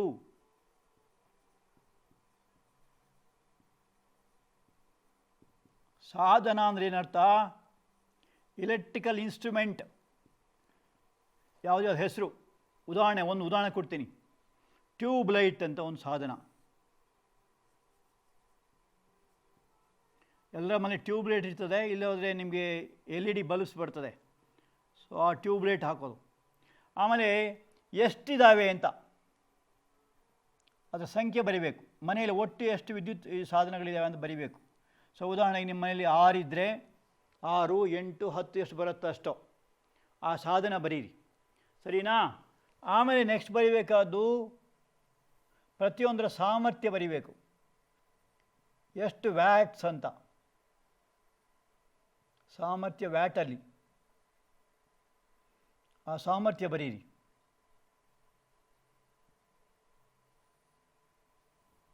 ಆಮೇಲೆ ಈ ಉದಾಹರಣೆಗೆ ಇದು ಪ್ರತಿಯೊಂದು ಸಾಮರ್ಥ್ಯ 40 ವ್ಯಾಟ್ ಇದ್ದರೆ, ಎಕ್ಸಾಂಪಲ್ ಒಂದು ಕೊಡ್ತೀನಿ, 40 ವ್ಯಾಟ್ ಇದ್ದರೆ 40ಕ್ಕೆ 6ರಿಂದ ಗುಣಿಸಿ, ಒಟ್ಟು ಸಾಮರ್ಥ್ಯ ಬರ್ತದೆ.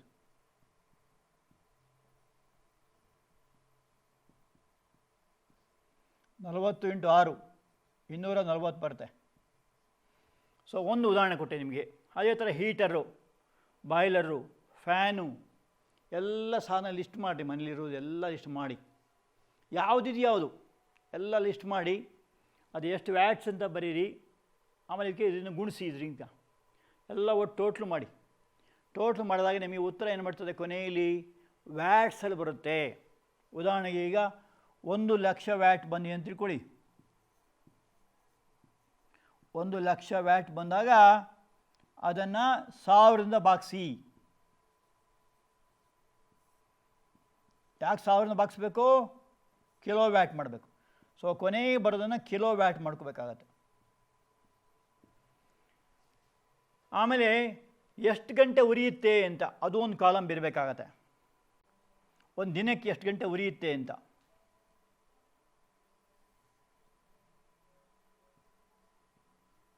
ದಿನವಹಿ ಖರ್ಚು ಅಂದರೆ ಒಂದು ದಿನಕ್ಕೆ ಎಷ್ಟು ಗಂಟೆ ಉರಿಯುತ್ತೆ ಅಂತ. ಈಗ 240 ಇದ್ದರೆ ಒಂದು ದಿನಕ್ಕೆ 6 ಗಂಟೆ ಉರಿದ್ರೆ 240 ಇಂಟು 6 ಇರೋಲ್ಲ, 3 ಇರ್ತದೆ, 720 ಆಗುತ್ತೆ. ಅಷ್ಟು ವ್ಯಾಟ್ ಆಗುತ್ತೆ ಒಂದು ದಿನಕ್ಕೆ. ಉದಾಹರಣೆಗೆ ಸಂಜೆ ಹೊತ್ತು ನೀವು 6:30ಗೆ ಹಾಕಿದರೆ 9:00ವರೆಗೆ ಆಫ್ ಮಾಡ್ತೀರಾ ಟ್ಯೂಬ್ಲೈಟ್ ಅಲ್ವಾ? ಒಂದು 3 ಅವರ್ಸ್ ಇಟ್ಕೊಳ್ಳಿ. ಹಾಗೆ ಹೀಟರ್ ಸುಮಾರು ಒಂದು ಗಂಟೆ ಅಂತ ಇಟ್ಕೊಳ್ಳಿ, ಎಲ್ಲರಿಗೂ ಸ್ನಾನ ಮಾಡೋದಕ್ಕೆಲ್ಲ ಬೇಕಾದರೆ ಒಂದು. ಹಾಗೆ ಎಲೆಕ್ಟ್ರಿಕ್ ಸ್ಟವ್ ಎಲ್ಲ ಎಷ್ಟು ಗಂಟೆ ಉರಿಯುತ್ತೆ ಅಂತ ಅದು ಬರೀಬೇಕಾಗತ್ತೆ. ಸೊ ಒಂದು ದಿನಕ್ಕೆ ಎಷ್ಟು ಖರ್ಚಾಗುತ್ತೆ ಅಂತ. ಸೊ ಇದನ್ನೆಲ್ಲ ಮಾಡಿ ಎಲ್ಲ ಒಟ್ಟು ಕೂಡಿಸ್ಬೇಕು. ಆ ಕೂಡಿಸಿ ಬಂದ ಉತ್ತರವನ್ನು 1000ರಿಂದ ಭಾಗಿಸ್ಬೇಕು. ಕಿಲೋ ವ್ಯಾಟ್ ಬರ್ತದೆ. ಇದಕ್ಕೆ ಚಾರ್ಜ್ ಆಗಲೇ ಹೇಳಿದ್ನಲ್ಲ, 4 ರೂಪಾಯಿ ಅಥವಾ 5 ರೂಪಾಯಿ ಹೀಗಿರುತ್ತೆ ಲೆಕ್ಕ. ಅದನ್ನು ಗುಣಿಸ್ಬೇಕು. ಅದು ಏನು ತೋರಿಸುತ್ತೆ? ಒಂದು ದಿನದ ಖರ್ಚು ತೋರಿಸುತ್ತೆ. ಅದನ್ನು ಒಂದು ತಿಂಗಳಿಗೆ ಕನ್ವರ್ಟ್ ಮಾಡ್ಕೋಬೇಕು. ಉದಾಹರಣೆಗೆ ಈಗ ಜೂನ್ ತಿಂಗಳು ತೊಗೊಂಡಾಗ 30 ದಿವಸ ಬರುತ್ತೆ ಅಲ್ವಾ? ಮೇ ತಿಂಗಳು ತೊಗೊಂಡ್ರೆ 31 ದಿವಸ ಬರುತ್ತೆ. ಆ 30ನ್ನು ಗುಣಿಸ್ಬೇಕು. ಬರುವಂಥ ಒಟ್ಟು ಇದನ್ನು ಲೆಕ್ಕ ಹಾಕಬೇಕು. ಅದು ಎಷ್ಟು ಬರುತ್ತೆ ನೋಡಿಕೊಂಡು ಆಮೇಲೆ ಅವ್ರು ಬಿಲ್ ಕಳಿಸ್ತಾರಲ್ಲ, KEB ಅವರು ಅಥವಾ ಬೆಸ್ಕಾಮ್ ಅಥವಾ ಮೆಸ್ಕಾಮ್ ಅಥವಾ ಹೆಸ್ಕಾಮ್ನವರು ಕಳಿಸ್ತಾರೆ ಬಿಲ್ಲು. ಆ ಬಿಲ್ಲು ಮತ್ತು ನೀವು ಮಾಡಿದ ಬಿಲ್ಲು ಎರಡನ್ನೂ ಕಂಪೇರ್ ಮಾಡಬೇಕು. ಸ್ವಲ್ಪ ಅಂದಾಜು, ಇದು ಅಷ್ಟು ಕರೆಕ್ಟಾಗಿ ಬರ್ತಂತ ಹೇಳೋಕ್ಕೆ ಬರೋಲ್ಲ, ಸ್ವಲ್ಪ ಅಂದಾಜು ವ್ಯತ್ಯಾಸ ಆಗುತ್ತೆ ಕೆಲವು ಸಲ. ಯಾಕೆಂದರೆ ನಾವು ಅಂದ್ಕೊಂಡಷ್ಟು ಕರೆಕ್ಟಾಗಿ ಹೇಳಲಿಕ್ಕೆ ಕಷ್ಟ. ನಾವು ಮನೇಲಿ ಇದ್ದರೆ ಅಡ್ಡಿಲ್ಲ, ಮನೆಯಿಂದ ಆಚೆ ಹೋಗಿದ್ದರೆ ಆವಾಗ ನಮಗೆ ಲೆಕ್ಕ ಸಿಗೋದಿಲ್ಲ. ಬಟ್ ಒಂದು ಅಂದಾಜು ಸಿಗುತ್ತೆ. ಒಂದು ವಾರ ನಿಂತು ನೋಡಿದಾಗ ಗೊತ್ತಾಗುತ್ತೆ. ಸೊ ಆ ಮಾಡಿಕೊಂಡು ಎಲ್ಲ ಒಟ್ಟು ಕೂಡಿಸ್ಬಿಟ್ಟು ಇದನ್ನೆಲ್ಲ ಕೂಡಿಸಿ ಆಮೇಲೆ 1000ರಿಂದ ಭಾಗಿಸಿ 30ರಿಂದ ಗುಣಿಸಿ. ಆಗ ಒಂದು ತಿಂಗಳಿಗೆ ಎಷ್ಟು ಖರ್ಚು ಅಂತ ಬರುತ್ತೆ. ಒಂದು ಯೂನಿಟಿಗೆ ಎಷ್ಟು ಅಂತ ನಿಮಗೆ ಗೊತ್ತಿರುತ್ತೆ. ನಿಮ್ಮ KEB ಅವ್ರು ಕೇಳಿದ್ರೆ ಹೇಳ್ತಾರೆ ಅವರು. ಅವ್ರನ್ನ ಕೇಳಿದಾಗ ಅದನ್ನು ಗುಣಿಸ್ಬೇಕು. ಆಗ ಒಟ್ಟು ಒಂದು ತಿಂಗಳಿಗೆ ಆಗುವ ಬಿಲ್ ಎಷ್ಟು ಅಂತ ಗೊತ್ತಾಗುತ್ತೆ. ಆ ಬಿಲ್ ಗೊತ್ತಾದರೆ ಅವ್ರು ಕಳಿಸೋ ಬಿಲ್ಲು ನೀವು ಕಳಿಸೋ ಬಿಲ್ಲು ಎರಡನ್ನು ಹೋಲಿಸಿ ನೋಡಬೇಕು. ಸ್ವಲ್ಪ ವ್ಯತ್ಯಾಸ, ಒಂದು 2-3 ರೂಪಾಯಿ ವ್ಯತ್ಯಾಸ ಇರ್ಬೋದು, ಇಲ್ಲ ಅಂತಲ್ಲ. ಆಗ ನಿಮಗೆ ಒಂದು ಐಡಿಯಾ ಬರುತ್ತೆ. ಯಾಕೆ ಇದನ್ನು ಹೇಳ್ತಾ ಇದ್ದೀನಿ ಅಂದರೆ, ಕೆಲವೊಮ್ಮೆ ನಮ್ಮ ಮನೇಲಿ ಕರೆಂಟ್ ತುಂಬ ವೇಸ್ಟ್ ಆಗ್ತಿರುತ್ತೆ. ಎಕ್ಸಾಂಪಲ್ ಹೇಳ್ತೇನೆ ಕೇಳಿ. ಕೆಲವು ಮನೇಲಿ TVಯನ್ನು ಆನ್ ಮಾಡಿಬಿಡ್ತಾರೆ. ಬೆಳಗ್ಗೆ 6 ಗಂಟೆಗೆ ಶುರುವಾಗುತ್ತೆ ಸುಪ್ರಭಾತದಿಂದ, ರಾತ್ರಿ 9 ತನಕನೂ ಹೊಡ್ಕೊತಾನೇ ಇರುತ್ತೆ. ಯಾವ್ಯಾವುದೋ ಸೀರಿಯಲ್ಲು, ಯಾವ್ಯಾವುದೋ ಸಿನಿಮಾ ಏನೋ ಬರ್ತಾನೆ ಇರುತ್ತೆ. ನೋಡೋರು ಯಾರೂ ಇಲ್ಲ. ಎಲ್ಲೊಂದು ಅರ್ಧ ಗಂಟೆ ಬೆಳಗ್ಗೆ, ಒಂದು ಅರ್ಧ ಗಂಟೆ ಸಂಜೆ ನೋಡ್ಬೋದು ಅಷ್ಟೇ. ಅಥವಾ ಸೀರಿಯಲ್ ಕೆಲವು ನೋಡ್ಬೋದು. ಅದು ಬಿಟ್ಟರೆ ಏನು ನೋಡೋದೇ ಇಲ್ಲ, ಸುಮ್ಮನೆ ಹೊಡ್ಕೊತಾ ಇರುತ್ತೆ. ಕೆಲವು ಮನೆ ಟೇಪ್ ರೆಕಾರ್ಡ್ರು ಹೊಡ್ಕೊಳ್ತಾ ಇರ್ತದೆ, ನೋಡೋರೇ ಇರಲ್ಲ. ಟ್ಯೂಬ್ಲೈಟು ಬೆಳಗ್ಗೆ ಆದರೂ ಕೂಡ ಆಫ್ ಮಾಡೋದೇ ಇಲ್ಲ. ಹಂಗೆಲ್ಲ ಹಾಕ್ಕೊಡ್ದು ಖರ್ಚನ್ನು ಕಂಟ್ರೋಲ್ ಮಾಡಬೇಕು. ಸ್ವಾಮಿ ಅದನ್ನು ಸೀಲಿಂಗ್ ಆಫ್ ಡಿಸೈರ್ಸ್ ಅಂತ ಹೇಳ್ತಾರೆ. Don't waste money, don't waste time, don't waste food, don't waste energy ಅಂತಾರೆ ಸ್ವಾಮಿ. ಹಣವನ್ನು ಹಾಳು ಮಾಡಬಾರ್ದು, ಸಮಯ ಹಾಳು ಮಾಡಬಾರ್ದು, ಆಹಾರ ಹಾಳು ಮಾಡಬಾರ್ದು, ಶಕ್ತಿ ಹಾಳು ಮಾಡಬಾರ್ದು ಅಂತ ಹೇಳ್ತಾರೆ. ಸೊ ಆದ್ದರಿಂದ ಹಾಳು ಮಾಡೋಕ್ಕೂಡ್ದು, ಅದನ್ನು ಉಳಿಸ್ಬೇಕು. ಸರಿನಾ? ಅದಕ್ಕೊಂದು ಐಡಿಯಾ ಬರುತ್ತೆ. ಒಂದು ತಿಂಗಳಿಗೆ ಎಷ್ಟು, ಉದಾಹರಣೆಗೆ ಒಂದು 400 ರೂಪಾಯಿ ಬಿಲ್ ಬಂದರೆ ಮುಂದಿನ ತಿಂಗಳಿಗೆ ಒಂದು 50 ರೂಪಾಯಿ ಕಮ್ಮಿ ಆಗಬೇಕು, ಮುಂದಿನ ತಿಂಗಳು ಮತ್ತೊಂದು 50 ರೂಪಾಯಿ ಕಮ್ಮಿ ಆಗಬೇಕು. ಆ ಥರ ಏನು ಮಾಡಬೇಕು, ವಿದ್ಯುತ್ ಶಕ್ತಿನ ಉಳಿಸ್ಬೇಕು. ನಮ್ಮ ದೇಶಕ್ಕೋಸ್ಕರ ನಾವು ಉಳಿಸೋದು ಕಲಿಬೇಕು. ಸರಿನಾ? ಇದಾದಮೇಲೆ ಒಂದು ಸಣ್ಣ 2 ಹೋಮ್ವರ್ಕ್ ಇದೆ. ನಿಮ್ಮ ಕೊನೆಯ ಅಭ್ಯಾಸ 144 ಪುಟದಲ್ಲಿ ಸ್ವಲ್ಪ ಹೋಮ್ವರ್ಕ್ ಇದೆ. ಫಸ್ಟ್ MCQ ಕ್ವಶನ್ ಇದೆ 7, ಅದು ಮಾಡಿರಿ. ಮತ್ತು ಒಂದು 3 ಲೆಕ್ಕ 10, 11, 12 ಆ 3 ಲೆಕ್ಕನ ಮಾಡಿ. ಸೊ ಅದಷ್ಟಕ್ಕೆ ಮುಗಿಯುತ್ತೆ. ಇಲ್ಲಿ ಏನಾದರೂ ವಿಷಯ ನಿಮಗೆ ಡೌಟ್ ಇದ್ದರೆ ನಿಮ್ಮ ಫ್ರೆಂಡ್ಸಲ್ಲೇ ಡಿಸ್ಕಸ್ ಮಾಡಿ, ಟೀಚರ್ಸನ್ನು ಕೇಳಿ, ಇಲ್ಲ ನಮಗೂ ಕೂಡ ನೀವು ತಿಳಿಸ್ಬೋದಾಗುತ್ತೆ. ಸೊ ಈ ಪ್ರಶ್ನೆಗೆಲ್ಲ ನೀವು ಉತ್ತರ ತಯಾರು ಮಾಡ್ಕೊಳ್ಳಿ. ಅಂತೂ ವಿದ್ಯುತ್ ಶಕ್ತಿ ಬಗ್ಗೆ ತಿಳ್ಕೊಂಡ್ಮೇಲೆ ನಿಮಗೆ ತುಂಬ ಶಕ್ತಿ ಬಂದಾಗಬೇಕು. ವಿದ್ಯುತ್ ಶಕ್ತಿ ಅಂತ. ಸೊ ಶಕ್ತಿ ಬರಬೇಕು ನಿಮಗೆ. ಏನಂದರೆ ಆ ಶಕ್ತಿಯನ್ನು ಹೇಗೆ ಪಡೆಯೋದು, ಶಕ್ತಿನ ಹೇಗೆ ಉಳಿಸ್ಕೊಳ್ಳೋದು, ಹೆಂಗೆ ಬಳಸಬೇಕು, ಹೇಗೆ ಖರ್ಚನ್ನು ಕಮ್ಮಿ ಮಾಡಬೇಕು ಎಂಬುದನ್ನು ನೀವು ತಿಳ್ಕೊಬೇಕು. ಸರಿನಾ? So wish you all best of luck. Thank you. ಜೈ ಸಾಯಿರಾಮ್.